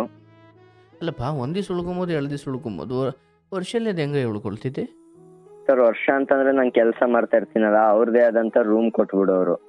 ಓಕೆ. ಅದಾದ್ಮೇಲೆ ಏನು ಕೆಲಸ ಮಾಡಿದೆ ನೀನು? ಸರ್ ಅದು ಹಾರ್ಡ್ವೇರ್ ಅಂಗಡಿ ಬಿಟ್ಟಾದ್ಮೇಲೆ ವಾಪಸ್ಸು ನಮ್ಮ ತಾತ ಡೆತ್ ಆದ್ರಲ್ಲ, ಊರಲ್ಲೇ ಇದ್ದೆ ನಾನು. ಅಂದ್ರೆ ನಿಮ್ಮ ತಾತಾರ ಮಲ್ಲ? ತಾತ ಮನೆಗೆ ವಾಪಸ್ ಬಂದೆ. ಅಂದ್ರೆ ಡೆತ್ ಆಗಿದಲ್ಲ, ಅವ್ರ ಜೊತೆ ನಮ್ ದೊಡ್ಡ ಮಾವನೇ ಕರೆದ್ರು. ಮಾತಾಡಿರ್ಲಿಲ್ಲ ಯಾವತ್ತೂ ಅವ್ರು ನನ್ ಜೊತೆ. ಜಗಳ ಆಡಮೇಲೆ ಅವತ್ ಮಾತಾಡಿದ್ರು, ಬಾ ಆಯ್ತು ಊರ್ಗೆ ಅಂತ ಕರೆದ್ರು. ಅಲ್ಲಿಗೆ ಹೋದೆ. ಬಟ್ ಊರಲ್ಲೇ 4 months ಇದ್ದೆ. ಹಿಂಗೆ ಕೆಲ್ಸಕ್ಕೆ ಹೋಯ್ತೀನಿ ಅಂತ ಅಂದಿದ್ಕೆ ಬೋದ್ರು. ಹಂಗೆ ಹಿಂಗೆ ಇಷ್ಟ ದಿನ ದುಡ್ಡು ತೋರ್ಸು ನಮ್ಗೆ ಹಂಗೆ ಹಿಂಗೆ ಅಂತ ಕೇಳಿದ್ರು ನಮ್ ಚಿಕ್ಕ ಮಾವರೆಲ್ಲಾರು. ನಾನು ಹಂಗೆ ಹಿಂಗೆ ಅಂತ ಹೇಳಿ ಹಿಂಗ ಆಯ್ತು, ನೀವು ಯಾರು ಫೋನ್ ಮಾಡ್ಲಿಲ್ಲ ಹಂಗೆ ಹಿಂಗೆ. ನಾನ್ ಫೋನ್ ಮಾಡಿದ್ರು ನೀವ್ ಯಾರು ಪಿಕ್ಕೇ ಮಾಡ್ಲಿಲ್ಲ, ಆ ರೀತಿ ಎಲ್ಲ ಹೇಳ್ದೆ. ಅವರು ನಂಬಷ್ಟು ನಂಬಿದ್ರು, ನಮ್ದೇ ಹೋದ್ರು, ಇದ್ ಮಾಡಿದ್ರು, ನಂದೇ ತಪ್ಪು ಅಂತ ವಹಿಸಿದ್ರು. ಹಂಗೂನು ನಮ್ ಚಿಕ್ಕ ಮಾವಂಗೆ ನಾನು ಅಲ್ಲಿ ಇರೋದು, ಆ ಕ್ಷಣ ಇರೋದು ಸಹ ಅವ್ರಿಗೆ ಇಷ್ಟ ಇಲ್ಲ. ಸರಿ ಆಯ್ತು ಹೋಗು ನಿಮ್ಮ ಅಪ್ಪನವ್ರಿಗೆ ನೀನು ಹಂಗೆ ಹಿಂಗೆ ಅಂತ ಹೇಳಿದ್ರು. ನಾನು ಬಂದೆ. ನಮ್ಮ ಅಪ್ಪ ಅವ್ರ ಊರ್ಗೆ ಏನ್ ಮಾಡ್ತಾರೆ ಆಗಿದ್ದಲ್ಲಿ ಅವ್ರು ಮಾತಾಡಿಸ್ತಿದ್ರು, ನಾನೇ ಮಾತಾಡಿಸ್ಕೊಂಡು ಹೋಗೋದ ಅನ್ಬಿಟ್ಟು ಬಂದೆ. ನಮ್ಮ ಅಪ್ಪನ ಊರಿಗೆ ಬಂದೆ. ಅವ್ರ ಏನ್ ಮಾಡಿದ್ರು, ಅವ್ರು ನೋಡಿದ್ರೆ ನಿಮ್ಮ ಮಾವ ಅವ್ರು ಸರಿ ಇಲ್ಲ, ನಿಮ್ಮ ಅಜ್ಜಿ ಸರಿ ಇಲ್ಲ, ಅವ್ರ ಹಂಗೆ ಇವ್ರ ಹಿಂಗೆ, ನಿಮ್ಮ ಅಜ್ಜಿ ತಾತನೇ ನಿಮ್ಮ ಅಮ್ಮನ್ ಸಾಯಿಸಿದ್ದು ಅಂತ ಅವ್ರು ಅಂತಾರೆ. ಸರ್ ಯಾರಾದ್ರೂ ಸರಿ ಎತ್ತ ಮಕ್ಳನ್ನ ಕೊಲ್ಲಷ್ಟು ಕ್ರೂರಿ ಯಾರಿದ್ದಾರೆ ಹೇಳಿ. ಅದ್ರಿಂದ ನನಗ್ ಬೇಜಾರಾಗಿ ನಾನು ಅವ್ರ ಹತ್ರ ಏನು ಮಾತಾಡಿಲ್ಲ. ಅವ್ರ ಏನೇನ್ ಅನ್ನಿಸ್ಕೋತಾರೆ ನೋಡೇ ಬಿಡೋದ ಅಂದ್ಬಿಟ್ಟು ಅವ್ರು ಏನೇನ್ ಅಂದವ್ರೆ ಎಲ್ಲ ಅನ್ನಿಸ್ಕೊಂಡು ಬಟ್ ಆಗ ನನಗ್ ಬ್ಯಾಕ್ ಸಪೋರ್ಟ್ ಆಗಿ ನಿಂತಿದ್ದಿದ್ದೆ ಈ ಹುಡುಗಿ. ಬೆಸ್ಟ್ ಫ್ರೆಂಡ್ ರೀತಿ ಪರಿಚಯ ಆದ್ರು. ಅದೇ ಬೆಸ್ಟ್ ಫ್ರೆಂಡ್ ಹೆಂಗ್ ಪರಿಚಯನಪ್ಪ ಅಂದೆ. ಸರ್ ಹಿಂಗೆ ಕಾಲೇಜಿಗೆ ಹೋಗ್ಬೇಕಾದ್ರೆ ಮಾಮೂಲಿ ಇನ್ಸ್ಟಾಗ್ರಾಮ್ ಯೂಸರ್ ಅಲ್ಲಿ ಪರಿಚಯ ಆಗಿದ್ದು. ಅಷ್ಟೊಂದು ನಾನು ಫೋನ್ ತಗೊಂಡಿದ್ನಲ್ಲ, ಇನ್ಸ್ಟಾಗ್ರಾಮ್ ಅಲ್ಲಿ ಪರಿಚಯ ಆದ್ರು. ಒಬ್ಬ ತುಮಕೂರವನು, ಇನ್ನ ಇವಳು ಹಾಸನ್ ಹುಡುಗಿ. ಇವ್ರಿಬ್ರು ಪರಿಚಯ ಆದಾಗಿಂದ ಮಾಮೂಲಿ ಹಿಂಗೆ ದುಡ್ಡು ಖರ್ಚು ಮಾಡೋದು ಅದನ್ನ ಸ್ವಲ್ಪ ಕಂಟ್ರೋಲ್ ಮಾಡಿಸಿದ್ರು. ಅವ್ರು ಇವ್ರನ್ನ ನಂಬೋದು. ಬಟ್ ನಾವ್ ಬ್ಯಾಕ್ ಸಪೋರ್ಟ್ ಹೆಚ್ಚು ಸರ್. ನಮ್ಮ ಅಪ್ಪ ಅಮ್ಮನಿಂತ ಚೆನ್ನಾಗಿ ಏನಾದ್ರು ಬುದ್ಧಿ ಹೇಳಿ ಅದ್ ಮಾಡಿದ್ರೆ ತಪ್ಪು ಇದ್ ಮಾಡಿದ್ರೆ ತಪ್ಪು ಅಂತೆಲ್ಲ ಹೇಳ್ಕೊಟ್ಟು ಇಂತಿಂತ ತಕ್ಕ ಹೋಗು, ಇಂತಿಂತ ದಾರಿ ಮಾಡ್ಕೋ ಅಂತ ಎಲ್ಲ ಹೇಳಿ ಅವರೇ ಒಟ್ಟಿನಲ್ಲಿ ನಂಗೆಲ್ಲ ಹೇಳ್ಕೊಟ್ಟು ಚೆನ್ನಾಗಿ ಇದ್ ಮಾಡು ಸರ್. ಅವ್ರು ಇದ್ದವ್ರಿಗೆ ಯಾವತ್ತಿನಂತ ₹1 ಕೇಳಿಲ್ಲ. ನಾನೇ ಕಷ್ಟ ಅಂತ ಕೇಳಿದಾಗ ಬಟ್ ಹಾಕೊಟ್ಟವ್ರೆ ದುಡ್ಡನ್ನ. ಇನ್ನಿಬ್ರಾಳ್ ಫ್ರೆಂಡ್ಸ್ ಮೊದ್ಲು ಹೇಳಿದ್ನಲ್ಲ ಸರ್, ಅವ್ರು ಬರೀ ನನ್ನ ದುಡ್ಡಿಗೆ ಯೂಸ್ ಮಾಡ್ಕೊಂಡ್ರು. ಈಗ್ಲೂ ಫೋನ್ ಮಾಡ್ತಾರೆ ಸರ್, ಬಟ್ ನನ್ ದುಡ್ಡಿಲ್ಲ ಅಂತಲೇ ಹೇಳ್ಬಿಡ್ತೀನಿ. ಕೇಳ್ತಾರೆ ಯಾರೋ ಕೊಡ್ತಿ ಹಂಗೆ ಹಿಂಗೆ ಅಂತಂದಾಗ, ಮಗ ನನ್ನವೇ ಕಮಿಟ್ಮೆಂಟ್ಸ್ ಅವ್ರ ಇರ್ತವೆ, ಯಾರು ಇಲ್ಲ ಅಂತಂದ್ರೆ ಯಾಕೆ ಕಮಿಟ್ಮೆಂಟ್ಗಳು ಇರೋದೇ ಇಲ್ವಾ, ನೀನು ಕೆಲ್ಸಕ್ಕೆ ಹೋಗು ಗೊತ್ತಾಗುತ್ತೆ ನಿನ್ಗೇನೆ ಅಂತ ನಾನು ಹೇಳ್ದೆ ಸರ್ ಅವನಿಗೆ. ಆವಾಗೆಲ್ಲ ಹಂಗೆ ಜಗಳ ಆಗಿ ಅವನು ನಾನು ಮಾತಾಡೋದೇ ಬಿಟ್ಟು ಆಮೇಲಿಂದ ನಮ್ಮ ಅಪ್ಪ ಅವರುವೇ ಮಾತಾಡ್ಲಿಲ್ಲ. ಅವರು ಹಂಗೆ ಹಿಂಗೆ ಫುಲ್ ಜಗಳ ತೆಗೆದ್ರು. ನಾ ಇಲ್ಲಿಗೆ ಯಾಕೆ ಬಂದೆ, ಏನಾರು ಮಾಡ್ಕೊ, ಇಲ್ಲಿಗ್ ಬಂದ್ರೆ ನಿಮ್ಮ ಅಕ್ಕನ್ ಸಾಲ ತೀರ್ಸು, ನಿಮ್ಮ ಅಕ್ಕನ್ ಸಾಲ ತೀರ್ಸ್ಕೊ, ಮದ್ವೆಗ್ ಮಾಡಿರೋದು ಅದು ಪೂರ್ತಿ ಖರ್ಚೆ ನಮ್ ಭಾವ ಅವ್ರ ಕಡೆಯಿಂದಲೇ ಮಾಡ್ಕೊಂಡ್ ಹೋಗಿದ್ದು.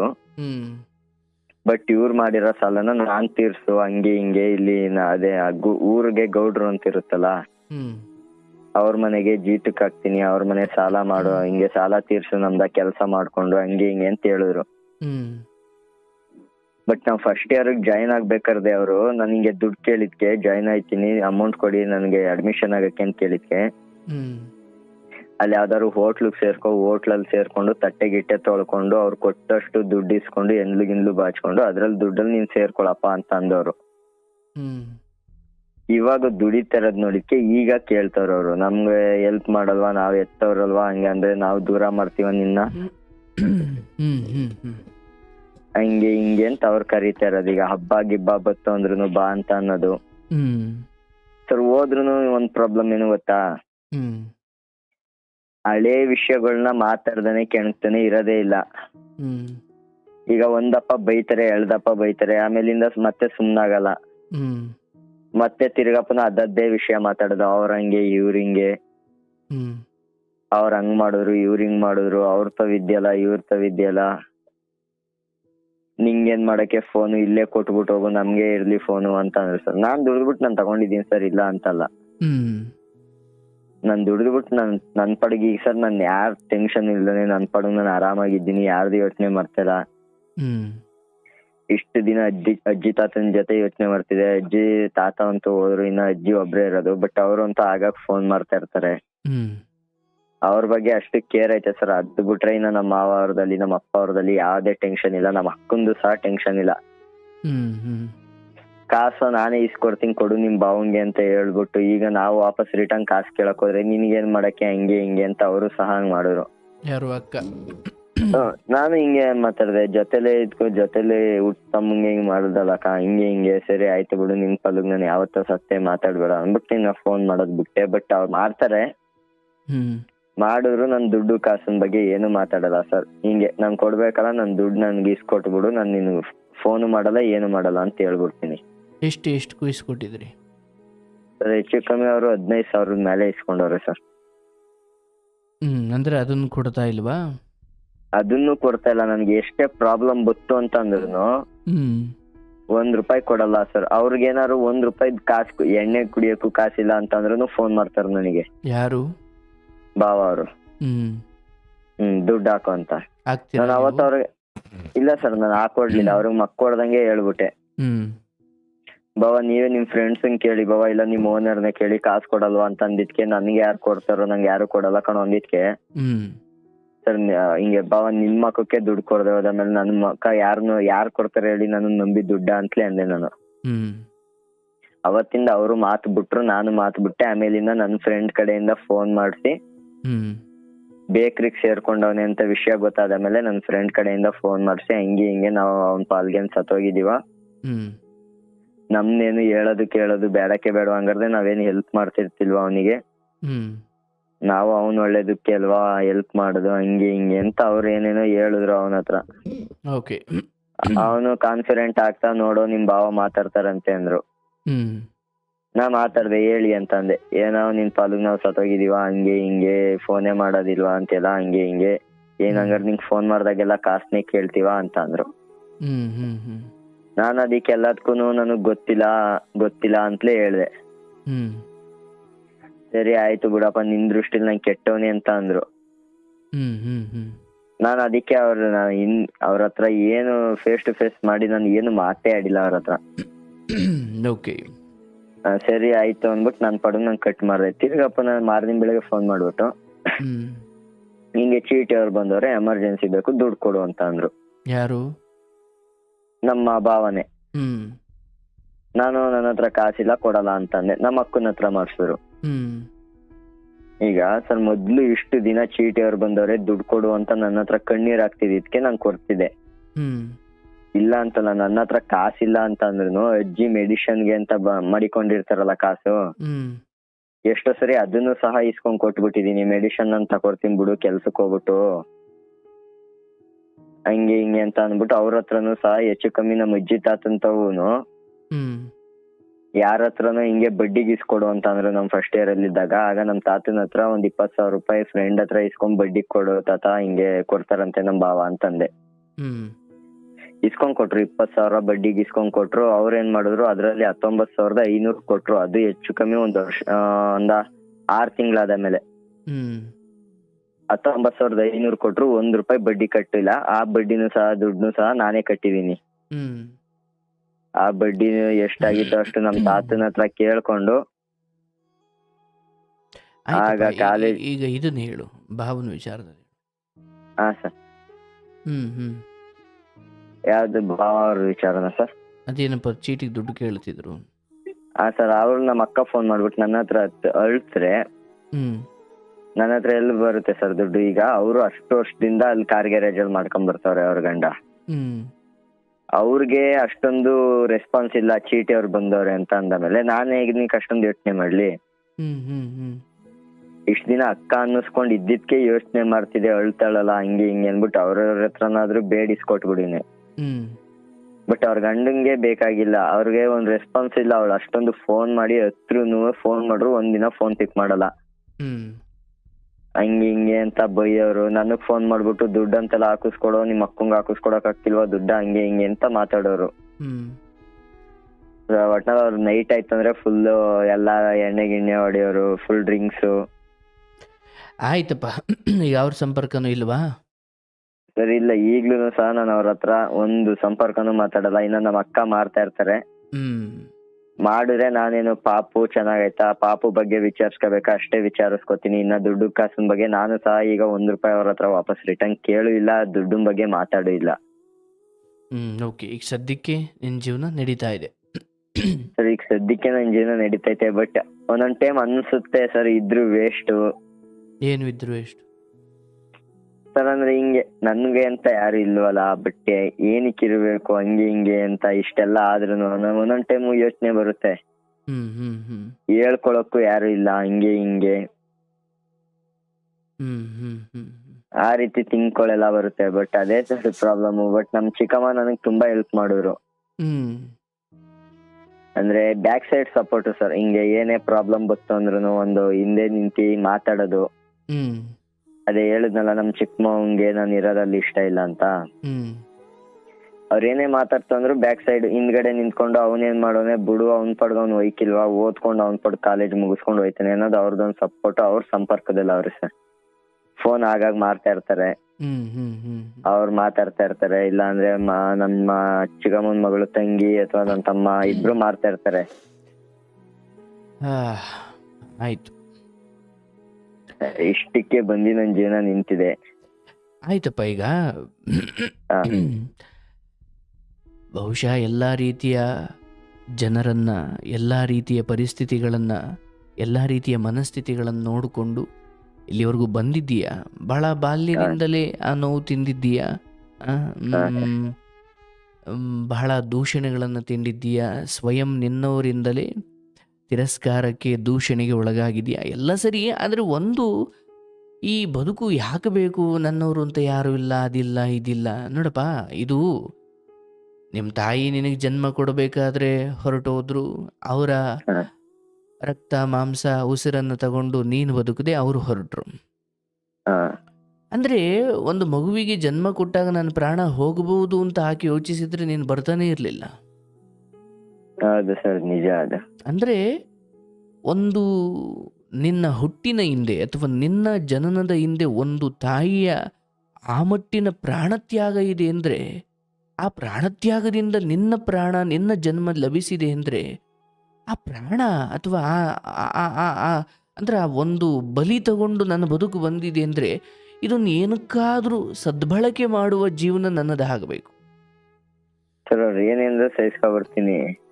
ಈಗ ನಿನಗೆ ಎಮೋಷನಲ್ಲಿ ನೀನು ಅಳ್ತಾ ಕೂರ್ಲಿಕ್ಕೆ, ನಿನಗೆ ಈ ಜನ್ಮ ಬೇಡ, ಅಥವಾ ಯಾಕೆ ಬದುಕಬೇಕಪ್ಪ, ನನಗಿಂತ ಯಾರೂ ಇಲ್ಲ, ಅಥವಾ ನನ್ನ ಬಗ್ಗೆ ದೂಷಣೆ ಮಾಡ್ತಾರೆ, ಅಥವಾ ನನಗೆ ಯಾರೂ ಬೆಂಬಲ ಕೊಡಲ್ಲ, ಹಣಕ್ಕೋಸ್ಕರ ಮಾತ್ರ ನನ್ನನ್ನು ಹತ್ತಿರ ಇಟ್ಕೊಳ್ತಾರೆ, ನಾನು ಒಂದು ವೇಳೆ ಅವರಿಗೆ ಸ್ಪಂದಿಸದೆ ಹೋದರೆ ನನ್ನನ್ನು ಬೇರೆದೇ ರೀತಿಯಲ್ಲಿ ನೋಡ್ತಾರೆ, ಅಥವಾ ನನ್ನನ್ನು ಕೆಟ್ಟವನ ಥರ ನೋಡ್ತಾರೆ. ಅಂದರೆ ಹೀಗೆ ನಿನ್ನವರಿಂದಲೇ ನಿನಗೆ ಬರ್ತಾ ಇರತಕ್ಕಂತಹ ದೂಷಣೆಗಳು ಅಥವಾ ಹಣದ ಕುರಿತು ಮಾತ್ರ ಆಸಕ್ತಿ, ನಿನ್ನ ಕುರಿತು ಅವ್ರಿಗೆ ಯಾವುದೇ ಕಾಳಜಿ, ಆಸಕ್ತಿ ಇಲ್ಲ ಅಂತ ಕೆಲವೊಮ್ಮೆ ನಿನಗೆ ಅನಿಸುತ್ತೆ. ಹೌದಲ್ಲಪ್ಪ? ಅಂದ್ರೆ ಹಣ ಕೊಟ್ರೆ ನಿನಗಿಂತ ಬಂಧುವಿಲ್ಲ. ಹಣ ಕೊಟ್ರೆ ಅಥವಾ ಅವ್ರಿಗೆ ಹೇಳಿದ್ದಕ್ಕೆಲ್ಲ ನೀನು ಸಾಲ ಸೂಲ ಮಾಡಿ ಆದರೂ ಅವರ ಇಚ್ಛೆಯನ್ನು ಪೂರೈಸಿದ್ರೆ ನಿನಗಿಂತ ದೊಡ್ಡ ಬಂಧುವಿಲ್ಲ, ನೆಂಟನಿಲ್ಲ. ಒಂದು ವೇಳೆ ನೀನೀಗ ಎಲ್ಲ ಪರಿಸ್ಥಿತಿಯನ್ನು ನೋಡಿದೀಯಾ, ಎಲ್ಲ ಅನುಭವಗಳಾಗಿದೆ, ಇಲ್ಲಪ್ಪ ಇದಾದ ಮೇಲೆ ನಾನು ಬುದ್ಧಿವಂತ ಆಗಬೇಕೇ ಹೊರತು ಇವ್ರು ಯಾರನ್ನೂ ದೂಷಿಸ್ಕೊಂಡು ಕೂತ್ಕೊಳ್ಳೋದು, ಇವ್ರು ಯಾರನ್ನೂ ನಂಬಿಕೊಂಡು ಕೂತ್ಕೊಳ್ಳೋದು, ಅಥವಾ ಇವ್ರ ತಾಳಕ್ಕೆಲ್ಲ ನಾನು ಕುಣ್ಕೊಂಡು ಕೂತ್ಕೊಂಡ್ರೆ ನಾಳೆ ನನ್ನ ಬದುಕು ಅಧೋಗತಿ ಆಗುತ್ತೆ ಅಂತ ಎಲ್ಲೋ ಒಂದು ಕಡೆ ಅನಿಸಿದೆ. ನೀನು ಈಗ ಸ್ವಲ್ಪ ಬುದ್ಧಿವಂತ ಆಗ್ತಿದೀಯ. ನೀನು ಬುದ್ಧಿವಂತ ಆಗೋದು ಅವರಿಗೆ ದುಃಖ. ನೀನು ದಡ್ಡನಾಗೆ ಇದ್ದಿದ್ದಿದ್ರೆ ಅವರು ಬೈದಂಗೆ ಬೈಸ್ಕೊಂಡು, ಅವ್ರು ಕೇಳ್ದಾಗೆಲ್ಲ ಕೊಟ್ಕೊಂಡು, ಅಥವಾ ಅವರು ಕುಣಿಸಿದಂತೆ ನೀನು ಕುಣಿಯೋ ಥರ ಇದ್ದಿದ್ರೆ ಬಹುಶಃ ನೀನು ಕೂಡ ಅವರ ಅಚ್ಚುಮೆಚ್ಚಿನ, ಅಥವಾ ಏನೋ ಆಗೊಂಚೂರು ಈಗೊಂಚೂರು ಬಂದೋ ಫೋನ್ ಮಾಡೋ ಮಾತಾಡ್ಕೊಂಡು ಹೋಗ್ತಿದ್ರು. ಆದರೆ ಇಲ್ಲಿ ನಾನು ಮೊದಲು ನಿನಗೆ ಹೇಳ್ತಾ ಇರೋ ವಿಚಾರ, ಈ ಬದುಕು ಯಾಕೆ, ನಂದು ಅಂತ ಯಾರೂ ಇಲ್ಲ, ಅಥವಾ ನನ್ನವರು ಅಂತ ಯಾರೂ ಇಲ್ಲ, ನನಗೋಸ್ಕರ ಅಳೋರಿಲ್ಲ, ನನ್ನ ಊಟ ಆಯ್ತಾ ಅಂತ ಕೇಳೋರಿಲ್ಲ. ನೋಡಪ್ಪ, ನೀನು ಇವತ್ತು ಆ ಕಡೆ ತಂದೆ ಇದ್ದಾರೆ, ಈ ಕಡೆ ಅಕ್ಕ ಇದ್ದಾರೆ, ಭಾವ ಇದ್ದಾರೆ, ಅಂದರೆ ಇದ್ದಾರೆ ಆದರೆ ಇಲ್ಲದಂತಿದ್ದಾರೆ. ಹೌದಲ್ಲಪ್ಪ? ಇದ್ದಾರೆ ಇಲ್ಲದಂತಿದ್ದಾರೆ. ಆದರೆ ಲೋಕದಲ್ಲಿ ಅದೆಷ್ಟೋ ಮಂದಿಗೆ ಇಲ್ಲವೇ ಇಲ್ಲ. ಇದ್ದು ಇಲ್ಲದಂತಿರುವುದು ಒಂದು ದುಃಖವಾದರೆ, ಇಲ್ಲವೇ ಇಲ್ಲ ಅನ್ನೋದು ಇದಕ್ಕಿಂತ ದೊಡ್ಡ ದುಃಖ. ಅವ್ರು ನಾಳೆ ಅಂದರೆ ಈಗ ನೀನು ಒಂದಷ್ಟು ಫ್ರೆಂಡ್ಸ್ ಆದರೂ ಸಂಪಾದಿಸಿದ್ದೀಯಾ, 18 ವರ್ಷ ತೋಳಲ್ಲಿ ತಾಕತ್ತಿದೆ, ದುಡಿತೀನಿ, ನನಗೆ ಯಾರು ಇಲ್ಲದೆ ಹೋದರೂ ನಾನು ಸಂಪಾದಿಸ್ತೀನಿ, ಒಂದು ಬ್ಯಾಂಕ್ ಅಕೌಂಟ್ ಮಾಡ್ಕೊಂಡು ನಾನು ಸೇವಿಂಗ್ಸ್ ಮಾಡ್ಕೊಳ್ತೀನಿ. ನಾನು ಅಂದರೆ ಯಾವ ಹಣದಿಂದ ಸಂಬಂಧಗಳು ನಿಂತಿದ್ದಾವೆ, ಯಾವ ಈ ಕಾಸು ಮಾಡೋದ್ರ ಹಿಂದೆ ಮಾತ್ರ ನನಗೊಂದು ಬೆಲೆ ಅನ್ನೋದಾದರೆ, ನಾನು ನನ್ನ ಕಾಸನ್ನು ನೋಡಿ ಯಾರು ನನ್ನನ್ನು ಇಷ್ಟಪಡ್ತಾರೆ ಅವರಿಂದ ನಾನೇ ದೂರ ಇರಬೇಕು. ಪರಿಸ್ಥಿತಿ ಕೇಳಿಸ್ಕೊಳಪ್ಪ. ಸುಮ್ಮನೆ ಈಗ ನಿನ್ನ ಮೂಗಿನೇರಕ್ಕೆ ನೀನು ಎಮೋಷ್ನಲ್ ಆಗಿ ತಗೊಂಡಂತೆ ಬದುಕು ಅದು ಹಾಗಿಲ್ಲ. ಇದು ಪವಿತ್ರವಾದದ ಅಪರೂಪವಾದ ಬದುಕು. ಆಯ್ತಪ್ಪ, ನಿನಗಿಷ್ಟೆಲ್ಲ ದುಃಖ ಇದೆ, ನಿನಗೇನು ಹಣ ಬೇಕು ತಾನೇ? ನನಗೆ ಯಾರೋ ಒಬ್ಬರು ಶ್ರೀಮಂತರು ಬಂದು ಕೇಳ್ತಾ ಇದ್ರು, ಎಷ್ಟಾದರೂ ಕೇಳಲಿ ಸರ್, ಒಂದು ಕಿಡ್ನಿ ಬೇಕು, ಒಂದು ಕಣ್ಣು ಬೇಕು, ನೀನು ಕೊಡೋಕ್ಕೆ ತಯಾರಿದ್ರೆ ಹೇಳಪ್ಪ, ಇದಕ್ಕೆ ಬೇಕಾದಷ್ಟು ಹಣ ನಾನು ಕೊಡಿಸ್ತೀನಿ. ಕೊಡ್ತೀಯ? ಹಾಗಲ್ಲ ಸರ್, ಹಾಗಲ್ಲ. ಅರೆ ದುಡ್ಡಿದ್ರೆ ನಿನಗೆ ಎಲ್ಲರೂ ಬರ್ತಾರೆ ಅಂದ್ರೆ ದುಡ್ಡು ತಗೋ, ಒಂದು ಕಣ್ಣು ಒಂದು ಕಿಡ್ನಿ ಕೊಡು ಸಾಕು ನೀನು. ಸರ್ ಅವ್ರಿಗೋಸ್ಕರ ದುಡಿಯೋದಕ್ಕಿಂತ ನನಗೋಸ್ಕರ ನಾನ್ ದುಡ್ಕೊಂಡ್ರೆ ಬೆಟರ್ ಅಲ್ವಾ ಮತ್ತೆ ಈ ಬುದ್ಧಿ ಅಲ್ಲಿ ಅಲ್ಲಿ ಬರಬೇಕಿತ್ತಲ್ಲ, ಮತ್ತೆ ಅದು ಯಾಕದು? ಒಂದೊಂದ್ಸಲಿ ಬರುತ್ತೆ ಸಾ, ಏನು ದೊಡ್ಡ ರೋಗ ಬಂದ್ಬಿಡುತ್ತೆ ಸರ್ ನನಗೊಂದೊಂದ್ಸಲಿ. ಏನು ಅಯ್ಯೋ ನಾನು ಇನ್ನು ಯಾಕೆ ಬದುಕಬೇಕಪ್ಪ, ನಾನು ಇನ್ನು ಯಾರಿಗಿರ್ಬೇಕಪ್ಪ, ನನಗೆ ಅಂತ ಯಾರೂ ಇಲ್ಲ. ಆಯ್ತಪ್ಪ, ನಿನ್ಗೆ ಇಷ್ಟೆಲ್ಲ ದುಃಖ ಇದೆಯಲ್ವಾ, ನಿನಗೆ ಹಣ ಬೇಕಲ್ವಾ, ಹಣ ಇದ್ರೆ ಅವರೆಲ್ಲರನ್ನು ನೀನು ಪ್ರೀತಿ ಸಂಪಾದಿಸಬಹುದಲ್ವಾ. ನಾನು ಹೇಳ್ದಂಗೆ ಪಾಪ ಯಾರೋ ಆಶ್ರಮಕ್ಕೆ ಶ್ರೀಮಂತರು ಬಂದಿದ್ರು, ಪಾಪ ಅವ್ರ ಮಗನಿಗೇನು ಕಿಡ್ನಿ ಸಮಸ್ಯೆ, ಏನೋ ಕಣ್ಣು ಸಮಸ್ಯೆ, ಆಯಿತು ನಿನ್ನ ಒಂದು 2-3 ಅಂಗ ಕೊಡು, ನಿನಗೆ ಬೇಕಾದಷ್ಟು ದುಡ್ಡು ಕೊಡ್ತಾರೆ ಅವರು. ಸರ್ ಈಗ ನಾವು ಅವ್ರ ಪ್ರೀತಿ ಗಳಿಸ್ಬೇಕು ಅಂದ್ರೆ ನಾವ್ ಇದ್ರೇನೆ ಅಲ್ವಾ ಸರ್. ಈಗ ನನ್ ದುಡ್ಡು ತಗೊಂಡು ಅವ್ರೇನ್ ಮಾಡ್ತಾರೆ? ನಿನ್ನ ದುಡ್ಡು ಬಿಡಯ್ಯ, ನಿನಗೆ ದುಡ್ಡು ಬಂದರೆ ನೀನು ಚೆನ್ನಾಗಿ ಬದುಕಬಹುದು. ನಿಂದು ಏನಿಲ್ಲ, ಒಂದು ಕಿಡ್ನಿ ಒಂದು ಕಣ್ಣು ಅಷ್ಟೇ, ಕೊಡ್ತೀಯಾ? ಆಗಲ್ಲ ಸರ್. ಅರೆ ದುಡ್ಡಿದ್ರೆ ಜೀವನ ಚಂದ ಅಂತೀಯ, ಪರವಾಗಿಲ್ಲ. ಅಂದ್ರೆ ಅಲ್ಲ ಸರ್. ಹಾ ಸರ್. ಕೇಳಿಸ್ಕೊ, ಕಣ್ಣಿಲ್ದವರು, ಏನು ಕಿಡ್ನಿ ಫೇಲ್ ಆಗಿರೋರು, ಕಾಲಿಲ್ದವರು, ಇವ್ರು ಅಳಬೇಕಾಗಿರೋ ಅಳುವನ್ನ ನೀನು ಎಲ್ಲ ಚೆನ್ನಾಗಿರೋನು ಅಳ್ತಾ ಇದೀಯ ಅಂದ್ರೆ ಇದಕ್ಕೆ ಅದೇ ಅರ್ಥ ತಾನೇ. ದುಡ್ಡಿದ್ರೆ ಜೀವನ ಅನ್ಕೊಂಡಿರೋದು ಅವರು ಸರ್. ನನ್ ದುಡ್ಡಿಂದ ಈ ತರ ನನಗ್ ಮಾಡ್ತಾರಲ್ಲ ಅಂತ ನಾನು ಹೇಳ್ತಾ ಇದ್ದೆ. ನೀನ್ ನೋಡಪ್ಪ, ಇವತ್ತು ಬೆಂಗಳೂರು ಪೇಟೆಯಲ್ಲಿ ಬದುಕಲಿಕ್ಕೆ 1000 ಒಳ್ಳೆ ದಾರಿಗಳಿದ್ದಾವೆ. ನಾನು ಅಲ್ಲಿ ಬೇಕರಿಲಿ ಮಾಡ್ತೀನಿ, ನಾನು ಇಲ್ಲಿ ಮಾಡ್ತೀನಿ. ಅರೆ ನಿನಗಿಂತ ಹೀನಾಯವಾಗಿ ಏನೇನೋ ಕೆಲಸ ಬಯಸ್ಕೊಂಡು ಒಡಿಸ್ಕೊಂಡು ಮಾಡ್ಕೊಳ್ತಿರೋರು ತುಂಬ ಜನ ಇದ್ದಾರೆ. ಬಟ್ ನಿನ್ನ ಸಮಸ್ಯೆ ಏನಂದರೆ, ನೀನು ಸ್ವಯಂ ನಿನ್ನನ್ನು ಅಂದುಕೊಂಡಿದ್ದೀಯ, ನನಗೆ ಯಾರೂ ಇಲ್ಲ, ನಾನು ತುಂಬ ಮೋಸಕ್ಕೊಳಗಾಗಿದ್ದೀನಿ, ನಾನು ತುಂಬ ಪಾಪದ ವ್ಯಕ್ತಿ. ಇಲ್ಲ, ನೀನು ಹೀಗೆ ನಿನ್ನ ಬಗ್ಗೆ ಕೀಳಿರಿಮೆಯನ್ನು ಯಾವತ್ತು ತೆಗೆದಾಕಿ ಸತ್ಯ ಧರ್ಮ ಇಟ್ಕೊಂಡು ಬದುಕು.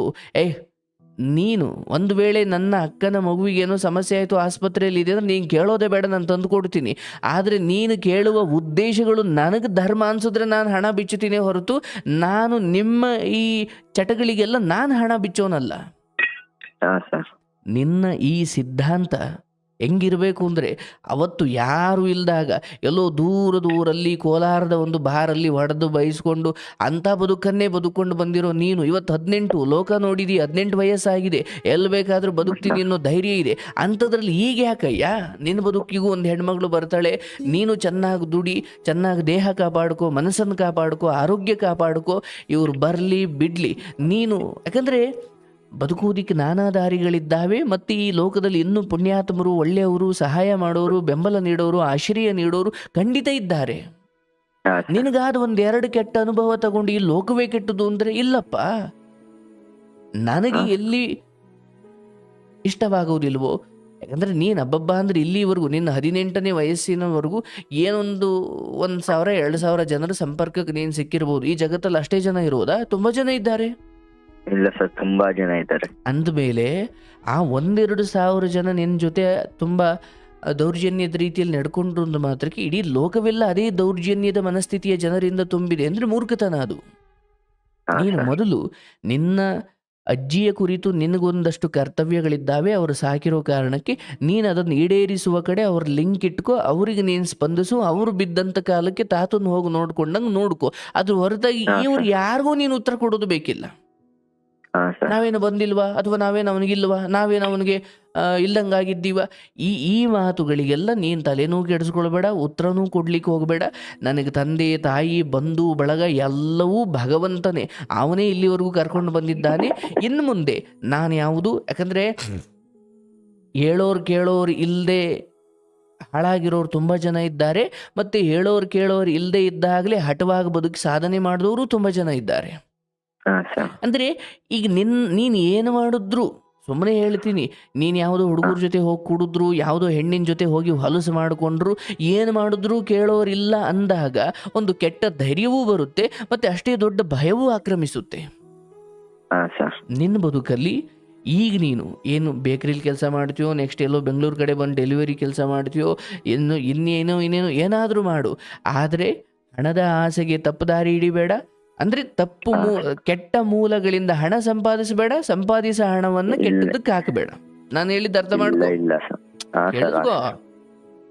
ಹಣ ಕೆಟ್ಟದ್ರಿಂದ ಬರಬಾರ್ದು, ಮತ್ತೆ ಹಣ ಕೆಟ್ಟದ್ದಕ್ಕೆ ಹೋಗಬಾರ್ದು. ಅಂದ್ರೆ ಬರೋ ಮೂಲವೂ ಒಳ್ಳೇದಿಗಿರ್ಬೇಕು, ಮತ್ತೆ ನಾನು ಇನ್ವೆಸ್ಟ್ ಮಾಡೋದು ಒಳ್ಳೇದೇ ಆಗಿರ್ಬೇಕು. ಒಳ್ಳೆ ಕಡೆಯಿಂದ ದುಡಿದು ಬಿಟ್ಟು ಕೆಟ್ಟದ್ದಕ್ಕೆ ಹಾಕಿದ್ರೆ ಅಲ್ಲೇ ವಿಷಯ ಕೆಟ್ಟು ಹೋಯ್ತು. ಇಲ್ಲಪ್ಪ ನಾನು ತುಂಬ ಶ್ರಮಪಟ್ಟು ದುಡ್ದೆ ಅಂತ ದುಡಿಯೋದು, ಈ ಕಡೆ ಎಂಡಕ್ಕೆ ಹಾಕೋದು. ಅಂದರೆ ವೇಶ್ಯಾವಾಟಿಕೆ ಮಾಡಿ ಕೆಟ್ಟ ದಾರಿಯಲ್ಲಿ ಹಣ ದುಡಿದು ಅದನ್ನು ಯಾವುದೋ ಧರ್ಮ ಕಾರ್ಯಕ್ಕೆ ಬಳಸಿದ್ರೂ ಕೂಡ ಹಣ ಕೆಟ್ಟದ್ದಾಗಿರೋದ್ರಿಂದ ಧರ್ಮ ಕಾರ್ಯಕ್ಕೆ ಬಳಸಿದ ಮಾತ್ರಕ್ಕೆ ಧರ್ಮ ಬರಲ್ಲ, ಪುಣ್ಯ ಬರಲ್ಲ.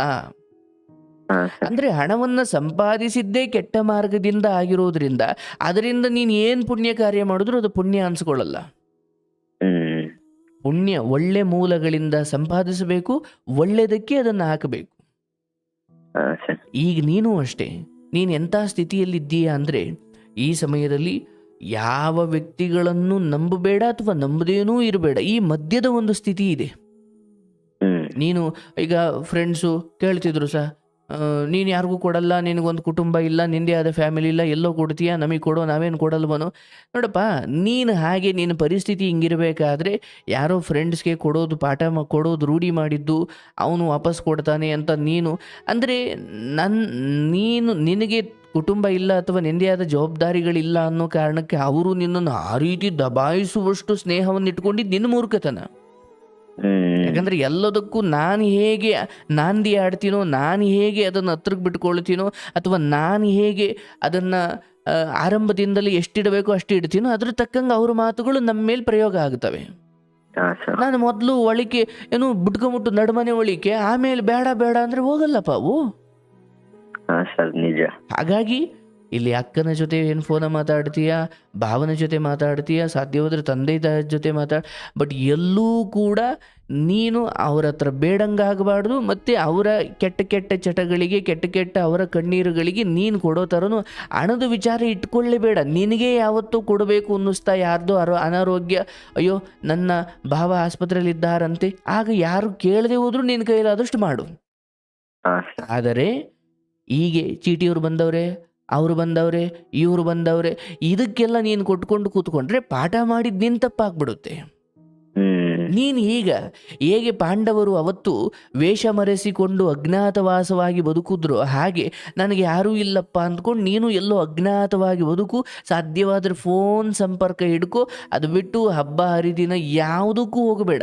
ಯಾಕಂದರೆ ನೀನು ಒಂದು ಹಂತಕ್ಕೆ ಬಂದು ನೀನು ನಿಂದೇ ಒಂದು ಸ್ಥಾನಮಾನದಲ್ಲಿ ನಿಲ್ಲೋವರೆಗೂ ನೀನು ಯಾವ ಹಬ್ಬಕ್ಕೆ ಹೋದರೂ ಆ ಹಬ್ಬಗಳು ನಿನ್ನ ಅವಮಾನದ ವೇದಿಕೆ ಆಗಿರ್ತವೆ ಹೊರತು ಇನ್ನೇನೂ ಅಲ್ಲ. ಯಾಕಂದರೆ ಹಳೆಯದನ್ನೆಲ್ಲ ಕೆದಕಿ ನಿನ್ನ ಆತ್ಮವಿಶ್ವಾಸವನ್ನು ಹಾಳು ಮಾಡೋದೇ ಅವ್ರ ಉದ್ದೇಶ ಆಗಿದೆ ಅನ್ನೋದಾದರೆ ಅದಕ್ಕೆ ದುಡ್ಡು ಕೊಟ್ಟು ಖರ್ಚು ಮಾಡ್ಕೊಂಡು ಹೋಗಿ ಉಗಿಸ್ಕೊಂಡು ಬರೋದು ಯಾಕೆ? ನೀ ನಿರ್ಧಾರ ಮಾಡು. ಲೋಕದಲ್ಲಿ ತಂದೆ ತಾಯಿ ಇಲ್ಲದ, ಬಂಧು ಬಳಗವಿಲ್ಲದ, ಉಂಡ ತಿಂದ ಅಂತ ಕೇಳೋಕ್ಕೂ ಇಲ್ಲದ ಎಷ್ಟು ಅನಾಥರಿದ್ದಾರೆ. ಲೋಕದಲ್ಲಿ ಅನಾಥರ ಒಂದು ಸಾಮ್ರಾಜ್ಯವೇ ಇದೆ. ಆದರೆ ಅವರು ನೋಡಪ್ಪ, ಒಂದು ಬರೆದೋಗಿರೋ ಬಟ್ಟೆ ಹಾಕ್ಕೊಂಡು ಸ್ನಾನ ಮಾಡಿ ಎಷ್ಟು ದಿನ ಆಯಿತು, ತಾಯಿ ಯಾರು ಗೊತ್ತಿಲ್ಲ, ತಂದೆ ಯಾರು ಗೊತ್ತಿಲ್ಲ, ಒಂದು ಚೀಲ ನೇತು ಹಾಕೊಂಡು ಎಲ್ಲೋ ಪ್ಲಾಸ್ಟಿಕ್ ಇವು ಸಿಗ್ತಾವ ಅಂತ ಹೋಗೋರು ಎಷ್ಟು ಜನರನ್ನು ನೋಡಿದ್ದೀಯಪ್ಪ ನೀನು? ಅಂದರೆ ಎಲ್ಲೋ ಒಂಚೂರು ಯಾರೋ ಮದುವೆ ಚೌಟ್ರಿಯಿಂದ ಆಚೆಗೆ ಬೇಡ ಅಂತ ಎಸ್ದಿರೋ ಅನ್ನ ತಿಂದು ಬದುಕು ಅಂದರೆ ಹೆಂಗೋ ಪ್ರಾಣ ಉಳಿಸ್ಕೊಂಡ್ರೆ ಸಾಕಪ್ಪ. ಅಂದರೆ ಅವರೆಲ್ಲರ ಇಚ್ಛೆ ಏನು ಗೊತ್ತೇನು? ಪ್ರಾಣ ಉಳಿಸ್ಕೊಂಡಿರೋಣ. ಯಾವತ್ತೂ ನಮ್ಮ ಬದುಕಲ್ಲಿ ಪವಾಡ ನಡೆಯುತ್ತೋ ಗೊತ್ತಿಲ್ಲ. ಪ್ರಾಣ ಇದ್ರೆ ನಡೆಯುತ್ತೆ, ಏನೋ ಒಂದು ಚತುರ ಅಥವಾ ಏನೋ ಒಂದು ಅದ್ಭುತವಾದದ್ದು ನಡೆಯುತ್ತೆ. ಪ್ರಾಣವೇ ಹೊಂಟೋದ್ರೆ ಅಂದರೆ ನೋಡಪ್ಪ, ನಿನಗಾದರೆ ದುಡಿಮೆ ಇದೆ, ಇಷ್ಟೆಲ್ಲ ಅನುಭವ ಇದೆ, ಎಲ್ಲಿ ಹೋದ್ರೆ ಏನು, ಯಾರ ಜೊತೆ ಹೇಗಿರಬೇಕು, ಹಿಂಗೆ 4 ಕಾಸು ದುಡಿಯೋ ಶಕ್ತಿ ಈ ಎಲ್ಲವೂ ಈಗ ಬಂದು ನಿಂತಿದೆ. 4 ಜನ ಒಳ್ಳೆ ಸ್ನೇಹಿತರು.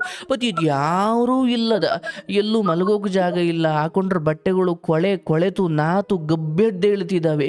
ಎಲ್ಲೋ ಚೌಟ್ರಿ ಮುಂದೆ ಯಾರೋ ಒಂಚೂರು ಎಲೆ ಎಸ್ದಾಗ ಅಲ್ಲೊಂಚೂರು ಹಾಕೊಂಡು ತಿಂದು ಇವರು ಕೂಡ ಸಾಯೋ ಕಡೆ. ಅಂದರೆ ಅವರು ಇಲ್ಲಪ್ಪ ನನ್ನ ಬದುಕು ಬೇಡ, ಇಷ್ಟೊಂದು ಕೆಟ್ಟ ಬದುಕು ಬೇಡ ಅನ್ನೋದಾದರೆ ರೈಲ್ವೆಗಳ ಮುಂದೆ ಎಷ್ಟು ಹೆಣ ಇರಬೇಕಿತ್ತು ಇವತ್ತು. ಹೌದು ಸರ್. ಆದರೂ ಅವರು ಬಂಧು ಇಲ್ಲ, ಬಳಗ ಇಲ್ಲ, ಹಬ್ಬ ಇಲ್ಲ, ಹರಿದಿನ ಇಲ್ಲ, ಬಟ್ಟೆ ಇಲ್ಲ, ಊಟ ಇಲ್ಲ, ಏನೂ ಇಲ್ಲದಾಗಲೂ ಇಲ್ಲಪ್ಪ ನನಗೂ ಎಲ್ಲೋ ಒಂದು ಕಡೆ ಏನೋ ಆಗ್ಬೋದು ಅನ್ನೋ ಭರವಸೆಯಲ್ಲೇ ಬದುಕ್ತಾ ಇದ್ದಾರೆ. ಅಂದರೆ ಒಂದು ತಾಯಿ ತನ್ನ ಪ್ರಾಣವನ್ನು ಅರ್ಪಿಸಿ ನಿನಗೆ ಜನ್ಮ ಕೊಟ್ಟಿದ್ದಾಳಲ್ಲ, ಇವರು ಯಾರಿಗೂ ಆ ಜನ್ಮವನ್ನು ಕಳೆಯುವ ಹಕ್ಕಿಲ್ಲ. ಸಾಧ್ಯವಾದರೆ ನೆರವಾಗು, ಇಲ್ಲ ದೂರ ಇರು. ನಿನ್ನ ಹಣವನ್ನು ನೀನು ದುಡ್ಕೋ, ಸೇವಿಂಗ್ಸ್ ಮಾಡ್ಕೋ, ಚೆನ್ನಾಗಿ ಊಟ ಮಾಡು, ನಿನಗೆ ನಂಬಿಕೆ ಬಂದ 4 ಜನ ಸ್ನೇಹಿತರ ಜೊತೆ ಇರು, ಸಜ್ಜನರ ಸಹವಾಸ ಮಾಡು. ನೀನು ತಾಯಿ ತಂದೆಯರ ಪ್ರೀತಿ ಇಲ್ಲದ ಬೆಳೆದ ನೀನು ಮುಂದೆ ತಾಯಿ ತಂದೆಯರ ಪ್ರೀತಿ ಇಲ್ಲದ ಎಷ್ಟೋ ಅನಾಥ ಮಕ್ಕಳಿಗೆ ಅನ್ನ ಹಾಕುವಷ್ಟು ಶಕ್ತಿ ನಾನು ಪಡ್ಕೊಳ್ತೀನಿ. ಹೀಗೆ ನಾನು ಯಾರಿಗೂ ಬೇಡವಾದ ಜೀವವಾದ ನಾನು ಹೀಗೆ ಯಾರಿಗೂ ಬೇಡವಾದ ಎಷ್ಟೋ ಲೋಕದಲ್ಲಿ ಜನರಿದ್ದಾರೆ, ಅವರೆಲ್ಲರನ್ನು ಸಾಕುವ ಇಚ್ಛೆ, ಅವರೆಲ್ಲರಿಗೂ ಒಂದು ತನ್ನ ನೀಡೋ ಶಕ್ತಿಯನ್ನು ನಾನು ಬೆಳೆಸ್ಕೊಳ್ತೀನಿ ಅಂತ ಒಂದು ದೊಡ್ಡ ಕನಸಿಟ್ಕೋ. ಆಗ ನೋಡು ನಿನ್ನ ಬದುಕು ಉಜ್ವಲವಾಗಿರುತ್ತೆ. ಅದನ್ನು ಬಿಟ್ಟು ಇವ್ರ ಜೊತೆ ಬರೀ ಒಡೆದಾಡೋದ್ರಲ್ಲೇ ಜೀವನ ಆಗೋದ್ರ ಒಂದು ಗುರಿ ಇರಬೇಕಲ್ಲೋನೆ. ಅನಾಥ ಆದ್ರೆ ಒಂದು ಗುರಿ ಇಟ್ಕೊಳ್ಬಾರ್ದ? ಇರಬೇಕು. ನಾನು ಬೇಕರಿಲೇ ದುಡಿತೀನಿ, ತಿಂಗಳಿಗೆ ಬಂದಿದ್ರಲ್ಲಿ ಇಷ್ಟು ನನ್ನ ಊಟ, ಇಷ್ಟು ನನ್ನ ಬಾಡಿಗೆ, ತಿಂಗಳಿಗೆ ಇಷ್ಟು ಅಂದರೆ ತಿಂಗಳಿಗೆ ಇಷ್ಟು ಸೇವಿಂಗ್ಸ್ ಮಾಡ್ತೀನಿ, ಜೊತೆಗೆ ಅದರಲ್ಲಿ ಒಂದು 10% ಅಂದರೆ ಯಾರ್ಯಾರಿಗೋ ಕೊಟ್ಬಿಟ್ಟು ಕೆಟ್ಟವರಾಗುವುದಕ್ಕಿಂತ ಯಾರು ಗೊತ್ತಿಲ್ಲದಿರೋ ಭಿಕ್ಷುಕರಿಗೂ ಯಾರಿಗೋ ಒಂದು 10 ರೂಪಾಯಿ ಯಾಕೆ ಪುಣ್ಯ ಗಳಿಸೋನು ಬಿಡು. ಎಷ್ಟೋ ಸಾರಿ ಅದೇ ಹೇಳ್ತಾರಲ್ಲ, ಕೊಟ್ಟು ಕೆಟ್ಟವರಾಗೋದಕ್ಕಿಂತ ಕೊಡ್ದಲೇ ಕೆಟ್ಟವಳಾಗ್ಬಿಡು, ಏನು ತೊಂದರೆ ಇಲ್ಲ. ಕೊಟ್ಟರು ಕೆಟ್ಟವರೇ, ಯಾಕಂದ್ರೆ 11 ಮಾಡಿ ಇನ್ನೊಂದು ಮಾಡದೆ ಹೋದ್ರೆ ಆ ಮಾಡಿರೋ 11 ಮರ್ತು ಬಿಡ್ತಾರೆ. 11 ಒಳ್ಳೆ ಉಪಕಾರ ಮಾಡಿರ್ತೀಯ, ಇನ್ನು ಒಂದು ಮಾಡಲಿಲ್ಲ ಅಂದ್ರೆ ನಿನ್ನನ್ನು ಕೆಟ್ಟವರು ಅಂದ್ಬಿಡ್ತಾರೆ. ಹಾಗೆ ಲೋಕನಪ್ಪ, ನೀನು ಈ ಸಮಯದಲ್ಲಿ ನಿನ್ನ ಬುದ್ಧಿಯನ್ನು ನಿನ್ನ ಕೈಲಿ ಹಿಡ್ಕೊ. ಯಾವುದೇ ಫ್ರೆಂಡ್ಸು ಬಾರೋ ಪಾರ್ಟಿ ಮಾಡೋಣ, ಬಾರೋ ದಿವಸ ಬಿರಿಯಾನಿ ತಿನ್ನೋಣ, ಬಾರೋ ಇಲ್ಲಪ್ಪ, ಸ್ವಲ್ಪ ನೀನು ಯಾರೂ ಇಲ್ಲ ಅಂದ ಮಾತ್ರಕ್ಕೆ ನಿನಗೊಂದು ಒಳ್ಳೆ ಹೆಣ್ಮಗಳು ಸಿಗಲ್ಲ, ನಿಂದೊಂದು ಬದುಕು ಕಟ್ಕೊಳ್ಳೋಕ್ಕಾಗಲ್ಲ ಅಂತ ಏನಿಲ್ಲ. ಸ್ವಲ್ಪ ಒಳ್ಳೆ ವ್ಯಕ್ತಿತ್ವ ಇಟ್ಕೋ, ಒಳ್ಳೆ ಅಭ್ಯಾಸಗಳನ್ನ ಇಟ್ಕೋ, ಒಳ್ಳೆ ಕಡೆ ಕೆಲಸ ಮಾಡು, ಯಾರೊಬ್ಬರು ಒಳ್ಳೆ ದಣಿಗಳನ್ನು ಕಂಡುಕೋ, ಅವ್ರ ಆಶ್ರಯ ಪಡ್ಕೋ, ಅವರೇ ತಂದೆ ತಾಯಿ ಬಂಧು ಬಳಗ ಅನ್ನೋ ಥರ ಅವ್ರಿಗೆ ನಿಯತ್ತಾಗಿರು. ಎಲ್ಲ ಅಂಥವರೇ ಸೇರಿ ಯಾವುದೋ ಒಂದು ಹೆಣ್ಣೋಡು ಮದುವೆ ಮಾಡ್ತಾರೆ. ಅಂದರೆ ಇವರೆಲ್ಲ ಕೈ ಬಿಟ್ಟು ಮಾತ್ರಕ್ಕೆ ಭಗವಂತ ಬಿಟ್ಟುಬಿಟ್ಟಿದ್ದಾನೆ, ಅಯ್ಯೋ ನನಗೆ ಯಾರೂ ಇಲ್ಲ, ನನಗೆ ಯಾರು ಉಂಡ ತಿಂದ ಅಂತ ಕೇಳೋರಿಲ್ಲ, ಹಾಗಾಗಿ ನಾನು ಯಾರಿಗೆ ಬದುಕಿರಬೇಕು, ನನ್ನ ಬದುಕಿಗೆ ಏನು ಅರ್ಥವಿದೆ? ಹಾಗೇನಿಲ್ಲಪ್ಪ. ಎಲ್ಲ ಇದ್ರೂ ಸನ್ಯಾಸಿಗಳು ಅಂದರೆ ಎಲ್ಲವನ್ನ ಬಿಟ್ಟು ಬಂದು ಬುದ್ಧ ದೇವ ಅಂದರೆ ಅವ್ರಿಗೆ ಹೆಂಡತಿ ಇದ್ರು, ರಾಜ್ಯ ಇತ್ತು, ಕೋಶ ಇತ್ತು, ಎಲ್ಲ ಇತ್ತು, ಏನೂ ಬೇಡ ಅಂತ ಆತ ಬಿಟ್ಟು ಬಂದ. ನಿನಗೆ ಭಗವಂತ ನಿನ್ನನ್ನೇ ಯಾಕೋ ತಂದು ಸನ್ಯಾಸಿ ಥರ ಇರಿಸ್ಬಿಟ್ಟಿದ್ದಾನೆ. ನೀನು ಸಂಸಾರಗಳು ನೀನು ಇವರೆಲ್ಲ ಬೇಕು ಅಂತ ನೀನಂತೀಯ, ನನಗಿದು ಯಾವುದು ಬೇಡ ಅಂತ ಬುದ್ಧ ಹೊರಟ. ಇದು ಯಾವುದು ಬೇಡ ಅನ್ನೋರು ಜಗತ್ತಿಗೆ ಮಹಾತ್ಮರಾದರು, ಇದೆಲ್ಲ ಬೇಕು ಅಂದುಕೊಂಡವರು ಸಂಸಾರದಲ್ಲಿ ಹೇಗಿ ಏನಕ್ಕೂ ಇಲ್ದಂಗೆ ಹೊಂಟುಬಿಟ್ರು. ಹಾಗಂತ ಸಂಸಾರ ಕೆಟ್ಟದ್ದು ಅಂತ ನಾನು ಹೇಳ್ತಾ ಇಲ್ಲ. ಆದರೆ ನಿನಗೆ ಭಗವಂತ ಯಾಕೋ ಇವರೆಲ್ಲರಿಂದ ದೂರ ಇಟ್ಟಿದ್ದಾನೆ ಅಂದ್ರೆ ಅದರ ಅರ್ಥ ನೀನೊಂಚೂರು ದುಡಿಮೆ ಮಾಡಿಕೊಂಡು ನಿನ್ನ ಬುದ್ಧಿ ಓಡಿಸ್ಕೊಂಡು ನೀನೊಂಚೂರು ಗಟ್ಟಿಮುಟ್ಟಾಗಿ ನೀನು ನಿನ್ನ ಸ್ಥಾನಮಾನವನ್ನು ಭದ್ರಪಡಿಸ್ಕೊಳ್ಳಪ್ಪ. ಇವರೆಲ್ಲ ಹತ್ರಕ್ಕೆ ಬಂದರೆ ನಿನ್ನನ್ನು ಅಲಗಾಡಿಸ್ಬಿಡ್ತಾರೆ. ನಿಂದು ಅಂತ ನಿಂದು ಏನೂ ಸ್ವಾತಂತ್ರ್ಯ ಇರಲ್ಲ.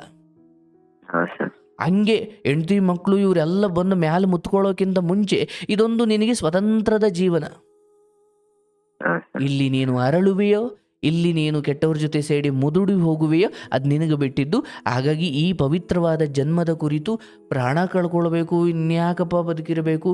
ಇಲ್ಲಪ್ಪ, ಲೋಕದಲ್ಲಿ ನಿನಗಿಂತ ಹೀನಾಯವಾಗಿ ಕೈ ಇಲ್ದವರು, ಕಾಲಿಲ್ದವರು, ಕಣ್ಣಿಲ್ದವರು ಏನು ಅದೇ ಹೇಳ್ತಾರಲ್ಲಪ್ಪ, ರೈಲ್ವೆ ಸ್ಟೇಷನ್ನು ಅಲ್ಲೆಲ್ಲ ಮೆಜೆಸ್ಟಿಕ್ಕಲ್ಲೆಲ್ಲ ಹೋಗಿ ನೋಡ್ಬಿಟ್ರೆ ಯಪ್ಪ ಇಂಥ ಬದುಕನ್ನು ಈ ಸ್ಥಿತಿಯಲ್ಲೂ ಬದುಕೋ ಧೈರ್ಯ ತೋರಿಸ್ತಾರಲ್ಲ, ಅದಕ್ಕೆ ನಾವು ಮೆಚ್ಚಬೇಕು. ಹಾಗಾಗಿ ಈ ತಂದೆ ಅಥವಾ ಈ ಅಕ್ಕ, ಈ ಭಾವ ಇವ್ರು ಯಾರೂ ಕೆಟ್ಟವರಲ್ಲಪ್ಪ. ಅವರವ್ರ ಕರ್ಮಕ್ಕೆ ತಕ್ಕಂಗೆ ಅವರು ವರ್ತನೆ ಮಾಡ್ತಿದ್ದಾರೆ. ಆದರೆ ಅವರ ವರ್ತನೆಗಳು ನನ್ನ ಬದುಕನ್ನು ಮುದುಡಿಸದ ಹಾಗೆ ನಾನು ಕಾಪಾಡಿಕೊಳ್ಬೇಕು. ಯಾಕಂದರೆ ಯುದ್ಧ ಭೂಮಿಯಲ್ಲಿ ಸುತ್ತಲೂ ಯುದ್ಧ ಸೈನಿಕರು ಇದ್ದೇ ಇರ್ತಾರೆ. ಆದರೆ ನನ್ನ ಕೈಲಿರೋ ರಕ್ಷಣೆಯ ಕವಚದ ಮೂಲಕ ನನ್ನನ್ನು ನಾನು ಕಾಪಾಡಿಕೊಳ್ಳೋದು ನನ್ನದೇ ಜವಾಬ್ದಾರಿ ಅಲ್ವನೆಯ? ಏನೇ ಸೇನಾ ನಾಯಕ ಇರ್ಬೋದು, ದಂಡನಾಯಕ ಇರ್ಬೋದು, ಏನೇ ಆನೆಗಳು, ಕುದುರೆಗಳು ಏನೇ ಇರಬಹುದು, ಆದರೆ ಇತರ ಸೈನಿಕರಿಂದ, ಇತರ ಹೊಡೆತಗಳಿಂದ ನನ್ನನ್ನು ನಾನು ಮಾನಸಿಕವಾದ ಹೊಡೆತಗಳು ಬೀಳದಂಗೆ, ದೈಹಿಕವಾದ ಹೊಡೆತಗಳು ಬೀಳದಂಗೆ, ಈ ಬದುಕೆಂಬ ಯುದ್ಧ ಭೂಮಿಯಲ್ಲಿ ಇನ್ನೊಬ್ಬರಿಂದ ನನ್ನ ಪ್ರಾಣ ಹೋಗದ ಹಾಗೆ, ನನ್ನ ಮಾನ ಹೋಗದ ಹಾಗೆ, ನನ್ನ ಗೌರವ ಹೋಗದ ಹಾಗೆ ನನ್ನನ್ನು ರಕ್ಷಣೆ ಮಾಡ್ಕೊಳ್ಬೇಕಿರೋದು ನನ್ನದೇ ಜವಾಬ್ದಾರಿ. ಯಾರೋ ಬಂದು ರಕ್ಷಣೆ ಮಾಡ್ತಾರೆ, ಅಲ್ಲಿವರೆಗೂ ನಾನು ಕೂತು ಅಳ್ತಾ ಇರೋಣ, ಆಯಿತು ಕೋಲಾರದಲ್ಲಿ ಹತ್ತಿದ್ದಾಯ್ತು, ಕೋಲಾರದಲ್ಲಿ ಸಹಾಯ ಪಡ್ಕೊಂಡಿದ್ದಾಯ್ತು, ಬಟ್ ಅದೆಲ್ಲ ಆದಮೇಲಾದರೂ ನೀನು ನೋಡ್ಕೊಳ್ಳುವಷ್ಟು ಧೈರ್ಯ ಪಾಠ ಕಲಿಲ್ಲ ಅಂದ್ರೆ ಹೆಂಗೆ? ಅಷ್ಟೇ. ಇನ್ನಿಂದ ಈಚೆಗೆ ಸಾವಿನ ಯೋಚನೆ, ಬದುಕಬಾರ್ದು ಅನ್ನೋ ಯೋಚನೆ ಏನೂ ಇಲ್ಲಪ್ಪ. ಚೆನ್ನಾಗಿ ದುಡಿಮೆ ಮಾಡು, ದೇವರ ಕುರಿತು ನಂಬಿಕೆ ಇಡು, ಪ್ರಕೃತಿಯ ನಡುವೆ ಬದುಕು. ನಿನ್ನಷ್ಟೇ ದುಃಖದಲ್ಲಿರೋ ಯಾರೋ ಒಬ್ಬರನ್ನು ಪರಿಚಯ ಮಾಡ್ಕೊಂಡು ಅವ್ರಿಗೆ ಸಹಾಯ ಮಾಡು. ಇನ್ನು 18 ವರ್ಷ ಅಂತೀಯ, 24-25 ಬರೋವರೆಗೂ ಹೆಣ್ಣಿನ ವಿಚಾರಕ್ಕೆ ಕೈ ಹಾಕಬೇಡ. ಇಲ್ಲ ಸರ್, ಅದ್ರ ಬಗ್ಗೆ ಯೋಚನೆ ಇಲ್ಲ. ಮಾಡು ಅಷ್ಟು ಮಾಡು. ಯಾವುದೇ ಕಾರಣಕ್ಕೂ ಈ ಕೆಲಸ ಅಲ್ದಿರಿ ಇನ್ನೊಂದು, ಇವ್ರು ಅಲ್ದಿರಿ ಇನ್ನೊಬ್ರು, ಆಯ್ತಾ? ಹುಟ್ಟಿಸಿದ್ದ ದೇವರು ಹುಲ್ಲು ಮೇಯಿಸದೇ ಇರೋದಿಲ್ಲ ಅಥವಾ ಹುಲ್ಲು ಮೇಯಿಸೋದಿಲ್ಲ, ಏನೋ ಒಂದು ದಾರಿ ಮಾಡಿರ್ತಾನೆ. ನಾವು ಬದುಕಿರಬೇಕಷ್ಟೆ. ಬದುಕಿದ್ರೆ ಸುಖವೋ ದುಃಖವೋ ಅಂಬಲಿಯೋ ಅಮೃತವೋ ಏನೋ ಸಿಗುತ್ತೆ. ಬದುಕೇ ಇಲ್ಲ ಅಂದರೆ, ಹಾಗಾಗಿ ಐಸಿಯುವಿನಲ್ಲಿ ಮಲಗಿರೋ ಒಬ್ಬ ಪೇಷಂಟು ಅಯ್ಯೋ ನನ್ನನ್ನು ಬದುಕಿಸಿ ಕಳಿಸ್ಬಿಟ್ರಪ್ಪ, ಭಿಕ್ಷೆ ಬೇಡ ಆದರೂ ಬದುಕೊಳ್ತೀನಿ. ಯಾಕೆ? ಅವನಿಗೆ ಪ್ರಾಣದ ಬೆಲೆ ಗೊತ್ತಾಗ್ತಿದೆ. ಆಗ ಹಾ ಎಲ್ಲ ಚೆನ್ನಾಗಿರೋ ನೀನು ಪ್ರಾಣ ಕಳ್ಕೊಳ್ಬೇಕು ಅಂತೀಯ. ಏನೋ ಮಾಡಿಕೊಂಡು ಅರ್ಧಂಬರ್ಧ ಜೀವ ಆಗಿ ಐಸಿಯುಲಿರೋನು ಬದುಕ್ಸ್ ಕಳ್ಸಪ್ಪ, ನನಗೆ ಈಗ ಪ್ರಾಣದ ಬೆಲೆ ಗೊತ್ತಾಗ್ತಿದೆ. ಯಾಕಂದರೆ ಆತ್ಮಹತ್ಯೆ ಮಾಡ್ಕೊಳ್ಳೋಕೆ ಹೋಗಿ ಈ ಕಡೆ ಸಾಯಲೂ ಇಲ್ಲ ಬದುಕಲಿಲ್ಲ, ಅರ್ಧಂಬರ್ಧ ಜೀವ ಆಗಿದೆ. ಈಗ ಅವನಿಗೆ ಗೊತ್ತಾಗ್ತಿದೆ ಪ್ರಾಣ ಎಷ್ಟು ಮುಖ್ಯ ಅಂತ. ಈಗ ಸ್ವಲ್ಪ ಮನಸ್ಸು ಸ್ವಲ್ಪ ಬೇಸರದಲ್ಲಿ ಇರ್ಬೋದಪ್ಪ ನಿನಗೆ, ಬಟ್ ದೇಹ ಚೆನ್ನಾಗಿದೆ. ಹೌದಲ್ಲಯ್ಯ?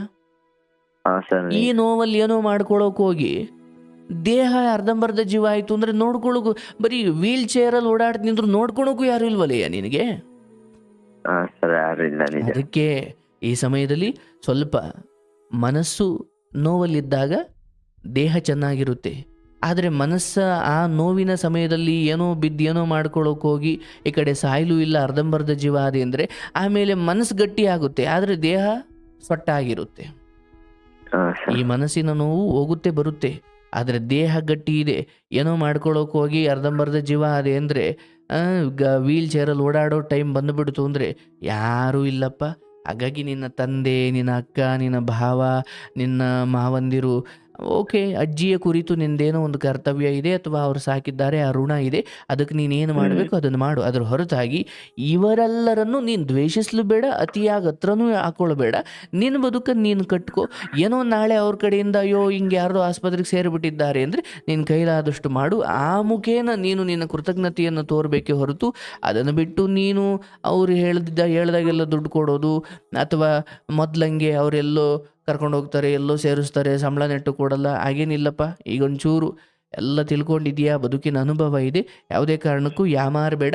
ನಿನ್ನ ಅಜ್ಜಿ ಚೆನ್ನಾಗಿ ನೋಡ್ಕೋ. ಅಜ್ಜಿಯ ಕುರಿತು ನಿನ್ನ ಕಾಳಜಿ ಮೆಚ್ಚತಕ್ಕಂಥದ್ದು. ಯಾಕಂದರೆ ತಾತನ್ನು ನೋಡಿಕೊಂಡೆ, ಅಜ್ಜಿಯ ವಿಚಾರದಲ್ಲೂ ಅದೊಂಚೂರು ಬಾಕಿ ಇದೆ, ಅದನ್ನು ಮಾಡು. ಆದರೆ ಸಾಯೋ ವಿಚಾರ ಬೇಡ. ಅರೆ ನಾನು ಈ ಜಗತ್ತಲ್ಲಿ ಅದೃಷ್ಟವಂತ, ನನಗೆ ಇಲ್ಲಿ ಹೋಗಬೇಡ, ಇಲ್ಲಿ ಹೋಗು, ಇಲ್ಲಿ ಬಾ, ಇಲ್ಲಿ ಬೇಡ, ಇಲ್ಲಿ ಹೋಗಬೇಡ, ಹಿಂಗೆ ಹೇಳಲಿಕ್ಕೆ ಯಾರೂ ಇಲ್ಲ ಅಂದ ಮಾತ್ರಕ್ಕೆ ನಾನು ಹೆಂಗೆಂಗೋ ಇರಬೇಕು ಅಂತ ಏನಿಲ್ಲ. ಈಗ ಭಗವಂತ ನಿನಗೊಂದು ಪರೀಕ್ಷೆ ಇಟ್ಟಿದ್ದಾನೆ.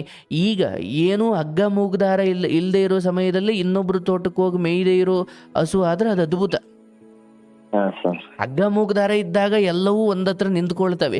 ಇಲ್ಲದೆ ಹೋದಾಗಲೂ ಅಯ್ಯೋ ಅದು ನಮ್ಮದಲ್ಲಪ್ಪ ಅಂತ ಒಂದೇ ಕಡೆ ನಿಲ್ಲಬೇಕು ಅಂದ್ರೆ ಒಂದು ದೊಡ್ಡ ಶಕ್ತಿ ಬೇಕು. ಹಂಗೆ ಇಲ್ಲಿ ಯಾರೊಬ್ರು ಹೇಳೋ ತಂದೆ ಇಲ್ಲ ಅಥವಾ ಬೈದು ಬುದ್ಧಿ ಹೇಳೋರು ಯಾರೂ ಇಲ್ಲ ಅಂದ ಮಾತ್ರಕ್ಕೆ ಇಲ್ಲಿ ಯಾರೊಬ್ರು ಫ್ರೆಂಡ್ಸು ಬಾರೋ ಅಲ್ಲಿಗೆ ಹೋಗೋಣ, ಇಲ್ಲಿಗೆ ಹೋಗೋಣ, ಅದು ಮಾಡೋಣ, ಇದು ಮಾಡೋಣ ಅಂತ ಅನ್ಬೋದು. ಆದರೆ ನಿನ್ನ ಪರಿಸ್ಥಿತಿ, ಅವರೆಲ್ಲ ತಂದೆ ತಾಯಿ ಇರ್ತಕ್ಕಂಥವ್ರು, ಅವ್ರ ಮಕ್ಳೇನೋ ತಪ್ಪು ಮಾಡಿದ್ರೆ ಬಿಡಿಸ್ಕೊಂಬರೋಕೆ ಯಾರೋ ಅವರೇ, ನಿನಗೆ ಯಾರೂ ಇಲ್ಲ. ಹಾಗಾಗಿ ತುಂಬ ಜಾಗೃತವಾಗಿರು. ನಿನ್ನ ಕೆಲಸ ಕೊಟ್ಟಿರೋರಿಗೆ ನಿಯತ್ತಾಗಿರು, ಅವ್ರಿಗೆ ಶ್ರದ್ಧೆಯಿಂದ ಇರು. ನಿನ್ನ ಸಂಬಳ ಅಥವಾ ನಿನ್ನ ದುಡಿಮೆಯನ್ನು ಚೆನ್ನಾಗಿ ನಾಗಂತ ಕೂಡಿಟ್ಕೊಂಡೇ ಹೋಗು, ಏನು ಬಳಸಬೇಡ, ಚೆನ್ನಾಗಿ ಕೂಡಿಟ್ಕೋ. ನಾಳೆಗೆ ನೋಡಪ್ಪ, ನಾಳೆ ಬಲ್ಲವರು ಯಾರೂ ಇಲ್ಲ. ಆದರೆ ಆ ಬಂದ ಹಣದಲ್ಲಿ ನಿನ್ನ ಅಜ್ಜಿ ಮಾತ್ರೆ ಅಥವಾ ಮೆಡಿಷನ್ ನೋಡ್ಕೊ, ನೀನು ಚೆನ್ನಾಗಿ ಊಟ ಮಾಡು, ಚೆನ್ನಾಗಿ ಬ್ಯೂಟಿ ಮೇಂಟೈನ್ ಮಾಡ್ಕೊ, ಚೆನ್ನಾಗಿ ದೇಹ ಕಾಪಾಡ್ಕೊ, ಫಿಟ್ ಆಗಿರು. ಜೊತೆಗೆ ಯಾರ ಸವಾಸಕ್ಕೂ ಕಾಯಕವೇ ಕೈಲಾಸ. ಅದನ್ನೇ ಇನ್ನೂ 3 ಅವರ್ ಜಾಸ್ತಿ ಓಟಿ ಮಾಡು, ಅದರಿಂದ ಒಂಚೂರು ಲಾಭ ಬರುತ್ತೆ, ಅದರಿಂದ ಏನು ಜೀವನ ಹಾಳಾಗಲ್ಲ. ಅದ್ರ ಬದಲು ಬೇಗ ಬೇಕರಿಂದ ಹೋಗ್ಬಿಟ್ಟು ಎಲ್ಲೋ ಕೂತ್ಕೊಳ್ಳೋದು, ಎಲ್ಲೋ ಫೋನ್ ನೋಡೋದು, ಇನ್ಯಾರ ಜೊತೆ ಇಲ್ಲಪ್ಪ. 18ರಿಂದ 24ವರೆಗೂ ಇದು ತಪಸ್ಸಿನ ಸಮಯ ಅಂದುಕೊಂಡು ಇವ್ರು ಯಾರ ಮಾತುಗೂ ತಲೆ ಕೆಡಿಸ್ಕೊಳ್ದೆ, ಯಾವ ಹಬ್ಬ ಹರಿದಿನಕ್ಕೆ ಹೋಗದೇ ಇದ್ರೂ ಪರವಾಗಿಲ್ಲ, ನಿನ್ನ ಬದುಕನ್ನು ಕಟ್ಕೊ. ನೀನು ದೊಡ್ಡ ಮರವಾಗಿ ಬೆಳಿ. ಆಮೇಲೆ ಎಲ್ರಿಗೂ, ಎಲ್ಲ ಹತ್ಕೊಂಡು ಬಂದವ್ರು ಎಲ್ರಿಗೂ ನೀನು ನೆರಳು ಕೊಡ್ಬೋದು. ನಿಂದೆ ಇಲ್ಲಿ ಹಾಸ್ಕೋ ಹೊಸ್ಕೋ ಅಂತ ಇರಬೇಕಾದ್ರೆ ಅದೇ ಬಂದವ್ರ ದೃಷ್ಟಿಯಲ್ಲೆಲ್ಲ ನಿಷ್ಠೂರ ಆಗಬೇಕಾಗುತ್ತೆ ಹೊರತು ಬೇರೇನೂ ಇಲ್ಲ. ಆಗಲಿ, ಒಳ್ಳೇದಾಗಲಿ. ಮಾಡೋ ಕೆಲಸವನ್ನ ಚೆನ್ನಾಗಿ ಮಾಡ್ತಿದ್ದೀಯಾ, ಮಾಡಪ್ಪ. ಪಾಪ ಎಷ್ಟೊಂದು ಕಷ್ಟ ಅನುಭವಿಸಿ ಬಂದಿದ್ದೀಯಾ. ಅದೆಲ್ಲವನ್ನು ಮೀರಿ ನೀನು ಒಂದು 4 ವರ್ಷ ಆದಮೇಲೆ ಕಾರ್ಯಕ್ರಮಕ್ಕೆ ಫೋನ್ ಮಾಡಿ, ಸರ್ ನಾನು ಅವತ್ತು ಹಂಗೆ ಮಾಡಿದ್ದೆ ಸರ್, ಅವತ್ತು ಯಾಕೋ ಮನಸ್ಸು ಸಾಯಬೇಕು ಅಥವಾ ಏನೇನೋ ಯೋಚನೆ ಬರ್ತಿತ್ತು ಸರ್, ಆದರೆ ಇವತ್ತು ಸರ್ ನಾನು ದುಡ್ದಿದ್ದೀನಿ, ನನ್ನದೇ ಸ್ವಂತ ಬೇಕ್ರಿ ಕಟ್ಟಿದ್ದೀನಿ ಅಥವಾ ನನ್ನದೇ ಸ್ವಂತದ್ದೇನೋ ಮಾಡ್ತಾ ಇದ್ದೀನಿ ಸರ್, ಒಂದು ಹೆಣ್ಮಗಳು ಮದುವೆ ಆಗಿ ಇವತ್ತು ನನ್ನ ಜೀವನ ಚೆನ್ನಾಗಿ ಮಾಡ್ಕೊಂಡಿದ್ದೀನಿ ಸರ್, ಅಪ್ಪ ಅಕ್ಕ ಭಾವ ಹಂಗೆ ಇದ್ದಾರೆ ಸರ್, ಪರವಾಗಿಲ್ಲ. ಆದರೆ ಈಗ ನನ್ನ ಬದುಕು ನಾನು ಚೆನ್ನಾಗಿ ಕಟ್ಕೊಂಡಿದ್ದೀನಿ ಸರ್, 4 ಜನ ಕೆಲಸ ಕೊಡೋಷ್ಟು ನಾನು ಬೆಳೆದಿದ್ದೀನಿ ಸರ್, ಯಾವ ಚಟನೂ ನನಗಿಲ್ಲ ಸರ್, ನನ್ನ ಪಾಲಿಗೆ ಬಂದ ಹೆಣ್ಣನ್ನು ನಾನು ರಾಣಿ ಥರ ನೋಡ್ಕೊಳ್ತಾ ಇದ್ದೀನಿ ಸರ್, ಈಗ ಎಲ್ರಿಗೂ ನಾನು ಬೇಕಾದವನಾಗಿದ್ದೀನಿ ಸರ್, ಜೀವನ ಈಗ ತುಂಬ ಚೆನ್ನಾಗಿದೆ ಸರ್ ಅಂತ ನೀನು 4 ವರ್ಷ ಕಳೆದ ಮೇಲೆ ಹೇಳಬೇಕು. ಹಂಗೆ ಹೇಳಬೇಕಂದ್ರೆ ಇವತ್ತಿಂದ ನಿನ್ನ ಯೋಚನೆಗಳನ್ನು ನೀನು ಬದಲಾಯಿಸ್ಕೊಳ್ಬೇಕು. ಅಯ್ಯೋ, ನನ್ನ ಈ ಜನ್ಮ ಪವಿತ್ರವಾದದ್ದು, ಎಷ್ಟೋ ಜನ ಈ ಮನುಷ್ಯ ಜನ್ಮಕ್ಕೋಸ್ಕರ ಹಾತೊರಿತಾರೆ, ಎಷ್ಟೋ ಜನ ಮನುಷ್ಯ ಜನ್ಮನಾಗಿ ಹುಟ್ಟಿ ರೋಗಿಷ್ಠರಾಗಿ ನರಳುತ್ತಾ ಇದ್ದಾರೆ, ಅಂಥದ್ರಲ್ಲಿ ನನಗಂಥದ್ದೇನೂ ಇಲ್ಲ, ಆರೋಗ್ಯಕರವಾದ ದೇಹವನ್ನು ಕೊಟ್ಟಿದ್ದಾನೆ, ಒಳ್ಳೆ ಬದುಕನ್ನು ಕೊಟ್ಟಿದ್ದಾನೆ, ಮೈಕೈ ಗಟ್ಟಿ ಇದೆ. ಹಾಗಾಗಿ ಈ ಸಂಬಂಧಗಳ ಸುಳಿಯಲ್ಲಿ ಸಿಲುಕಿ ಒದ್ದಾಡೋರು ಯಾರು? ಎಲ್ಲ ಚೆನ್ನಾಗಿದ್ದು, ಎಲ್ಲ 3 ಊಟ ಚೆನ್ನಾಗಿದ್ದು, ಒಂದು ಬ್ಯಾಂಕಲ್ಲಿ ಒಂದು 5 ಕೋಟಿ, ಒಂದು 5 ಲಕ್ಷ 50 ಲಕ್ಷ ಇದ್ದು, ಆಮೇಲೆ ಬೇಕಾದ್ರೆ ಇವ್ರು ಎಲ್ಲರಿಗೂ ಹೊತ್ಕೊಂಡು ಕೂತ್ಕೊಂಡ್ರು, ಏನೋ ಕಾಯಿಲೆ ಬಂದ್ರು ನೋಡ್ಕೊಳಕ್ ಬ್ಯಾಂಕಲ್ಲಿ ದುಡ್ಡಿದೆ. ಈಗ ಇದರಲ್ಲಿ ಈಗ ಎಮೋಷ್ನಲಿ ಇದು ಮಾಡ್ಕೊಂಡು ಕೂತ್ಕೊಂಡ್ರೆ ಕಾಯಿಲೆ ಬರುತ್ತೆ ಹೊರತು ಅದರಿಂದ ಹೊರಗಡೆ ತರ್ಲಿಕ್ಕೂ ಯಾರೂ ಇಲ್ಲ ಇವರು. ಸೊ ಅದ್ರ ಬಗ್ಗೆ ತುಂಬ ದುಃಖ ಬೇಡ, ನಿನಗೆ ಒಳ್ಳೇದಾಗಲಿ, ಆರೋಗ್ಯ ಕಾಪಾಡ್ಕೊ. ನಿನ್ನ ತಂದೆ ಅಥವಾ ನಿನ್ನ ಅಕ್ಕ, ನಿನ್ನ ಭಾವ ಅವರೆಲ್ಲರನ್ನೂ ದ್ವೇಷಿಸುವುದು ಬೇಡ. ಅವರೆಲ್ಲರಿಗೂ ನಿನ್ನ ಬೆಲೆ ತಿಳಿದು, ನಿನ್ನ ಈ ಕಷ್ಟಪಟ್ಟು ದುಡಿದು ನೀನು ಮೇಲೆ ಬಂದ ದಿನ ಅವರೆಲ್ಲರೂ ತಮ್ಮ ತಮ್ಮ ಅರಿವಾಗುತ್ತೆ, ತಪ್ಪಿನ ಅರಿವಾಗುತ್ತೆ. ಆದರೆ ನಿನಗೇನೇ ಸಿರಿವಂತಿಕೆ ಬಂದರೂ ಅವ್ರು ಯಾರಿಗೂ ಏನೂ ಅನ್ನಬೇಡ, ಆಯ್ತಲ್ಲ? ನೀನು ಇವತ್ತು ಅವ್ರು ಕೇಳಿದಾಗ ದುಡ್ಡು ಕೊಡದೇ ಇರ್ಬೋದು, ನೀನು ಮೌನವಾಗಿರ್ಬೋದು, ಅದಕ್ಕೆ ಅವ್ರು ಇನ್ನೂ ಏನೇನೋ ಸೇರಿಸ್ಕೊಂಡು ಕತೆ ಕಟ್ಟಿಕೊಡ್ಬೋದು. ನೀನು ಯಾವುದಕ್ಕೂ ಉತ್ತರಿಸಬೇಡ.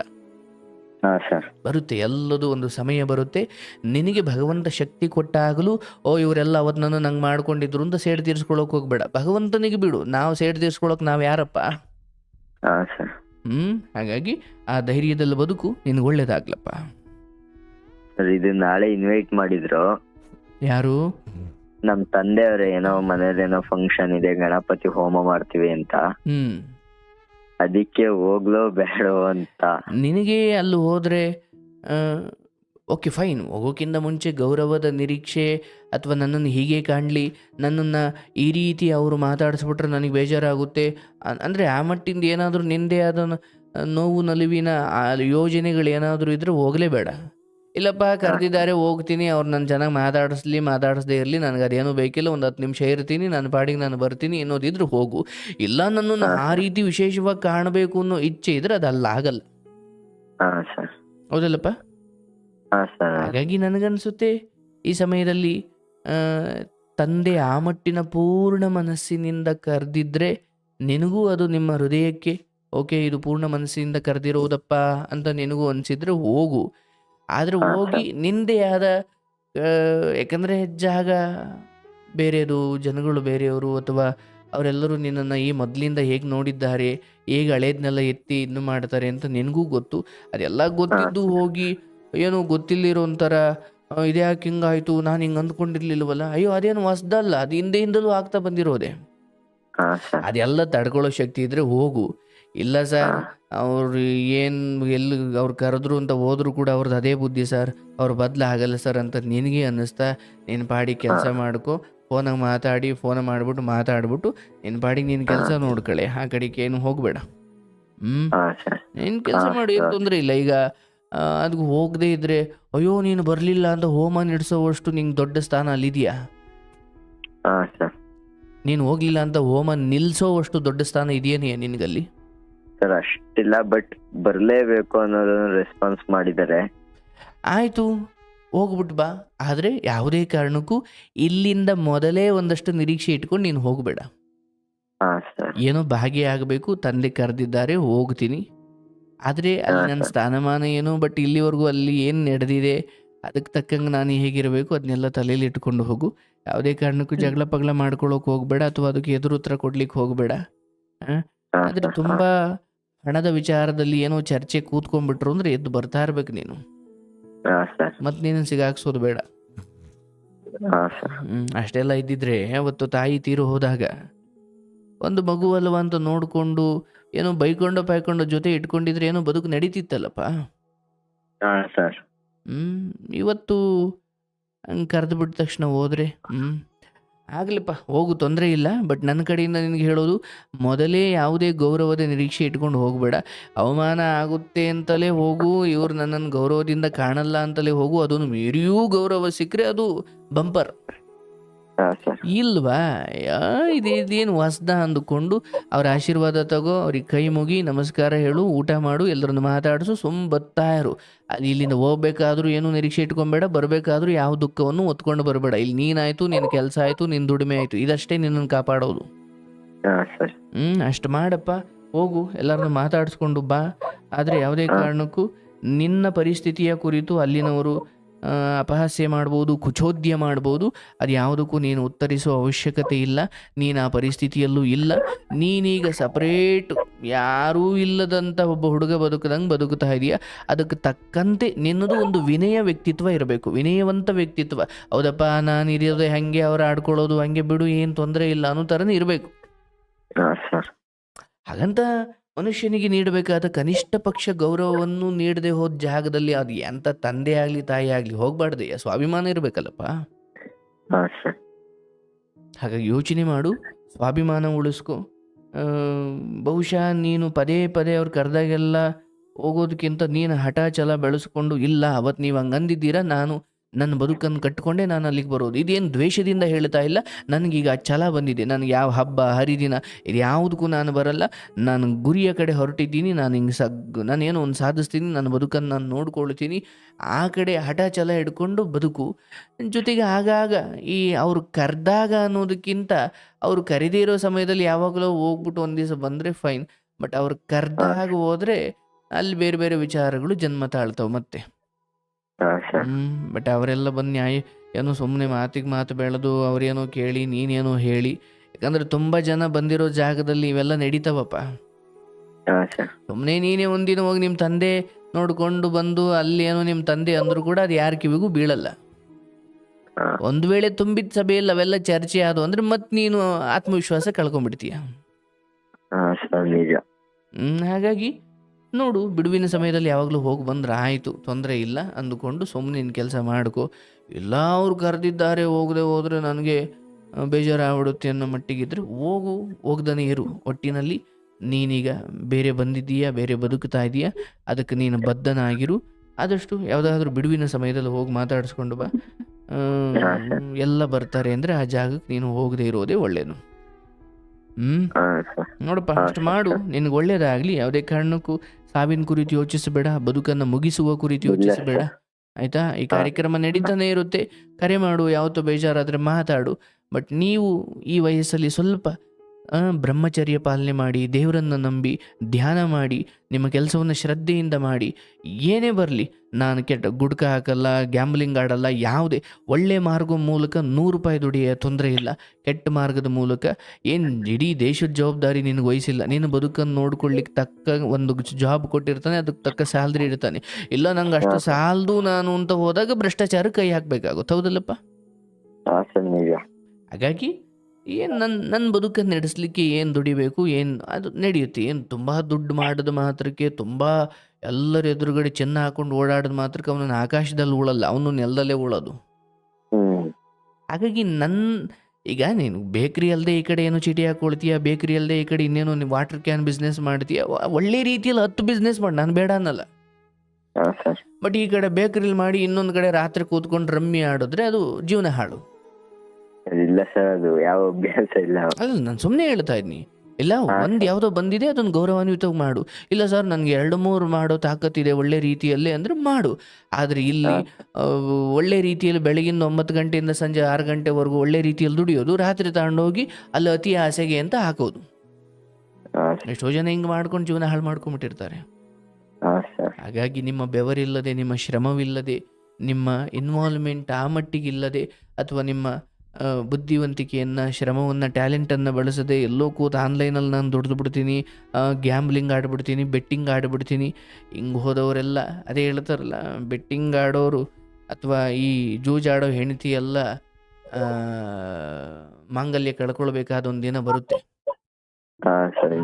ಅವೆಲ್ಲ ಸತ್ಯನಪ್ಪ. ಹಾಗಾಗಿ ಯಾವುದೇ ಕಾರಣಕ್ಕೂ ನೆಕ್ಸ್ಟ್ ಬಾರ್ಗಳಲ್ಲಿ ಕೆಲಸ ಮಾಡೋಕೆ ಹೋಗಬೇಡ, ಅದು ಒಳ್ಳೇದಲ್ಲ ನಿನ್ನ ಪಾಲಿಗೆ. ಯಾವುದೇ ಕಾರಣಕ್ಕೂ ಆ ಕಡೆಗೆ ಹೋಗಬೇಡ. ಬೇಕ್ರಿಲಿ ಸಿಹಿ ಹಂಚುತ್ತಾ ಇದೆಯಾ, ಹಂಚು. ನಿನ್ನ ಬದುಕು ಸಿಹಿ ಆಗಲಿ, 4 ಜನಕ್ಕೆ ಉಪಕಾರವಾಗುವಂತೆ ನಿನ್ನ ಬದುಕನ್ನು ಬದುಕು. ಸಂಬಂಧಗಳು, ರಕ್ತ ಸಂಬಂಧಗಳು ಅನ್ನೋದಕ್ಕಿಂತ ಗುಣವನ್ನು ನೋಡಿ ಸ್ನೇಹ ಮಾಡ್ಕೋ. ಹಣವನ್ನು ನೋಡು, ರೂಪವನ್ನು ನೋಡು, ಮಾರು ಹೋಗಬೇಡ, ನಿನ್ನ ಬದುಕು ಬಂಗಾರವಾಗಲಿ, ನಿನಗೊಳ್ಳೇದಾಗ್ಲಪ್ಪ. ಹಾ ಸರ್, ಥ್ಯಾಂಕ್ ಯು ಸರ್.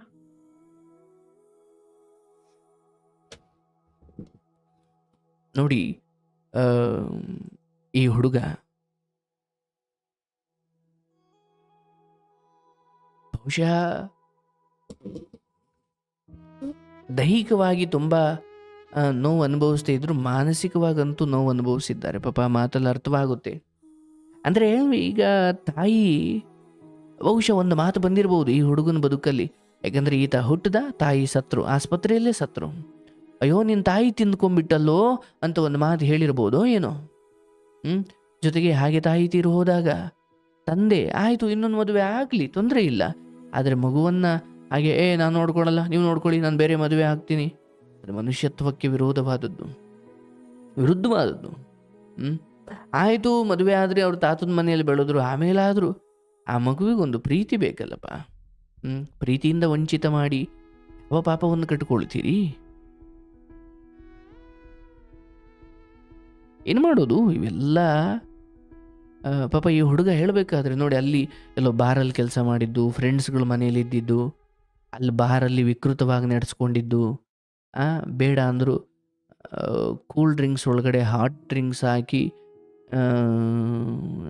ಆ ಹುಡುಗನನ್ನು ವಿಕೃತವಾಗಿ ನಡೆಸ್ಕೊಂಡಿದ್ದು, ಸಂಬಳ ಕೊಡದೇ ಇರೋದು, ಮತ್ತು ಇಲ್ಲಿ ಅಕ್ಕ ಭಾವ ಅವ್ರ ಕಷ್ಟ ಏನಿದೆಯೋ ನಾನು ಅದ್ರ ಬಗ್ಗೆ ಮಾತಾಡಲ್ಲ, ಆದರೂ ಒಬ್ಬ ತಮ್ಮನ ವಿಚಾರದಲ್ಲಿ ಅಕ್ಕ ಈ ಮಟ್ಟಿನ ನಿರ್ಲಕ್ಷ್ಯ ಮತ್ತು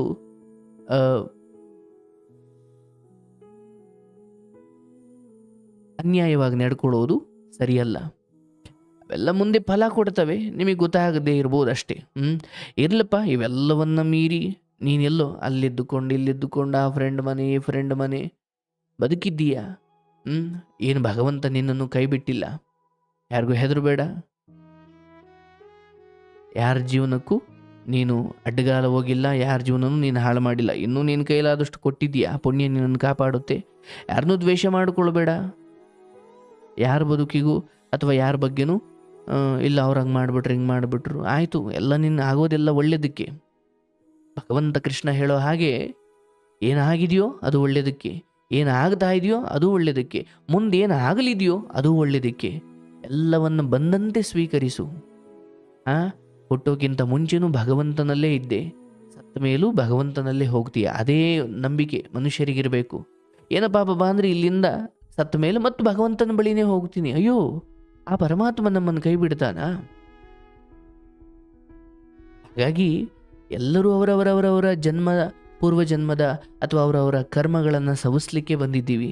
ಒಬ್ಬ ಕೊಲೆಗಾರ, ಒಬ್ಬ ಮೃದು ಸ್ವಭಾವಿ, ಒಬ್ಬ ಜ್ಞಾನಿ, ಒಬ್ಬ ಅಜ್ಞಾನಿ, ಒಬ್ಬ ಭಿಕ್ಷುಕ, ಒಬ್ಬ ಬಡವ, ಒಬ್ಬ ಶ್ರೀಮಂತ, ಒಬ್ಬ ಆಟಗಾರ, ಒಬ್ಬ ಓಟಗಾರ, ಒಬ್ಬ ಆಡೋನು, ಒಬ್ಬ ಕುಣಿಯೋನು, ಒಬ್ಬ ಕುಣಿಸೋನು, ಎಲ್ಲರೂ ಅವರವ್ರ ಪಾತ್ರ ಮಾಡ್ತಾ ಇದ್ದಾರೆ. ಅವ್ರು ಯಾಕೆ ಹಂಗಪ್ಪ, ನಾವು ಹಿಂಗೆ ಒಳ್ಳೆ ತಂದಲ್ಲಿದ್ದೀವಿ, ಅವ್ರು ಯಾಕೆ ಹಂಗೆ? ಯಾಕಂದರೆ ಅವರವರವ್ರ ಕರ್ಮಗಳು ಬೇರೆ ಇದ್ದಾವೆ, ಅವರವರ ಸ್ವಭಾವಗಳು ಬೇರೆ ಇದ್ದಾವೆ. ಭೂಮಿ ಒಂದೇ, ಭಗವಂತನೂ ಒಬ್ಬನೇ. ಭಗವಂತ ಬಿತ್ತನೆ ಮಾಡಿದ ಬೀಜಗಳು ನಾವೆಲ್ಲ, ಹೌದಲ್ಲ? ಈಗ ರಾಗಿ ಬೀಜವನ್ನು ಅಥವಾ ಭತ್ತದ ಬೀಜವನ್ನು, ಯಾವುದೇ ಬೀಜವನ್ನು ಒಂದು ಕಡೆ ಬಿತ್ತನೆ ಮಾಡಿ ಒಂದು ಇಡಿಯಷ್ಟು ಬೀಜ ತಗೊಂಡು ಬಿತ್ತನೆ ಮಾಡಿ, ಎಲ್ಲ ಒಂದೇ ಸಮನಾಗಿ ಹುಟ್ಟುತ್ತವ, ಎಲ್ಲದರಲ್ಲೂ ಒಂದೇ ಫಸಲು ಬರುತ್ತಾ? ಒಂದು ದೊಡ್ಡದಾಗಿ ಹುಟ್ಟುತ್ತೆ, ಒಂದು ಚಿಕ್ಕದಾಗಿ ಹುಟ್ಟುತ್ತೆ, ಒಂದು ಹುಟ್ಟೋದೇ ಇಲ್ಲ. ಹೀಗೆ ಬೀಜಗಳು ಒಂದೇ ಥರ ಆದರೂ ಬೀಜ ಒಬ್ಬನೇ, ಭಗವಂತ ಒಬ್ಬನೇ ಎಲ್ಲ ಬೀಜವನ್ನು ಹಾಕಿದ್ದು ಹೌದು, ಆದರೆ ಬೀಜಗಳು ತಮ್ಮ ಗುಣಕ್ಕೆ ತಕ್ಕಂಗೆ, ತಮ್ಮ ಸ್ವಭಾವಕ್ಕೆ ತಕ್ಕಂಗೆ ಬೆಳ್ಕೊಳ್ತವೆ. ಹಾಗೆ ನಮ್ಮ ಬದುಕಲ್ಲೂ ಈ ಲೋಕ ಜಗತ್ತು ಎಂಬ ತೋಟದಲ್ಲಿ ಭಗವಂತ ಎಂಬ ತೋಟಗಾರ ನಮ್ಮನ್ನೆಲ್ಲ ಬೀಜದ ಥರ ಬಿತ್ತನೆ ಮಾಡಿದ್ದಾನೆ. ನಮ್ಮ ಗುಣಕ್ಕೆ ತಕ್ಕಂಗೆ ನಾವು ಬೆಳ್ಕೊಂಡಿದ್ದೀವಿ ಅಲ್ವಾ?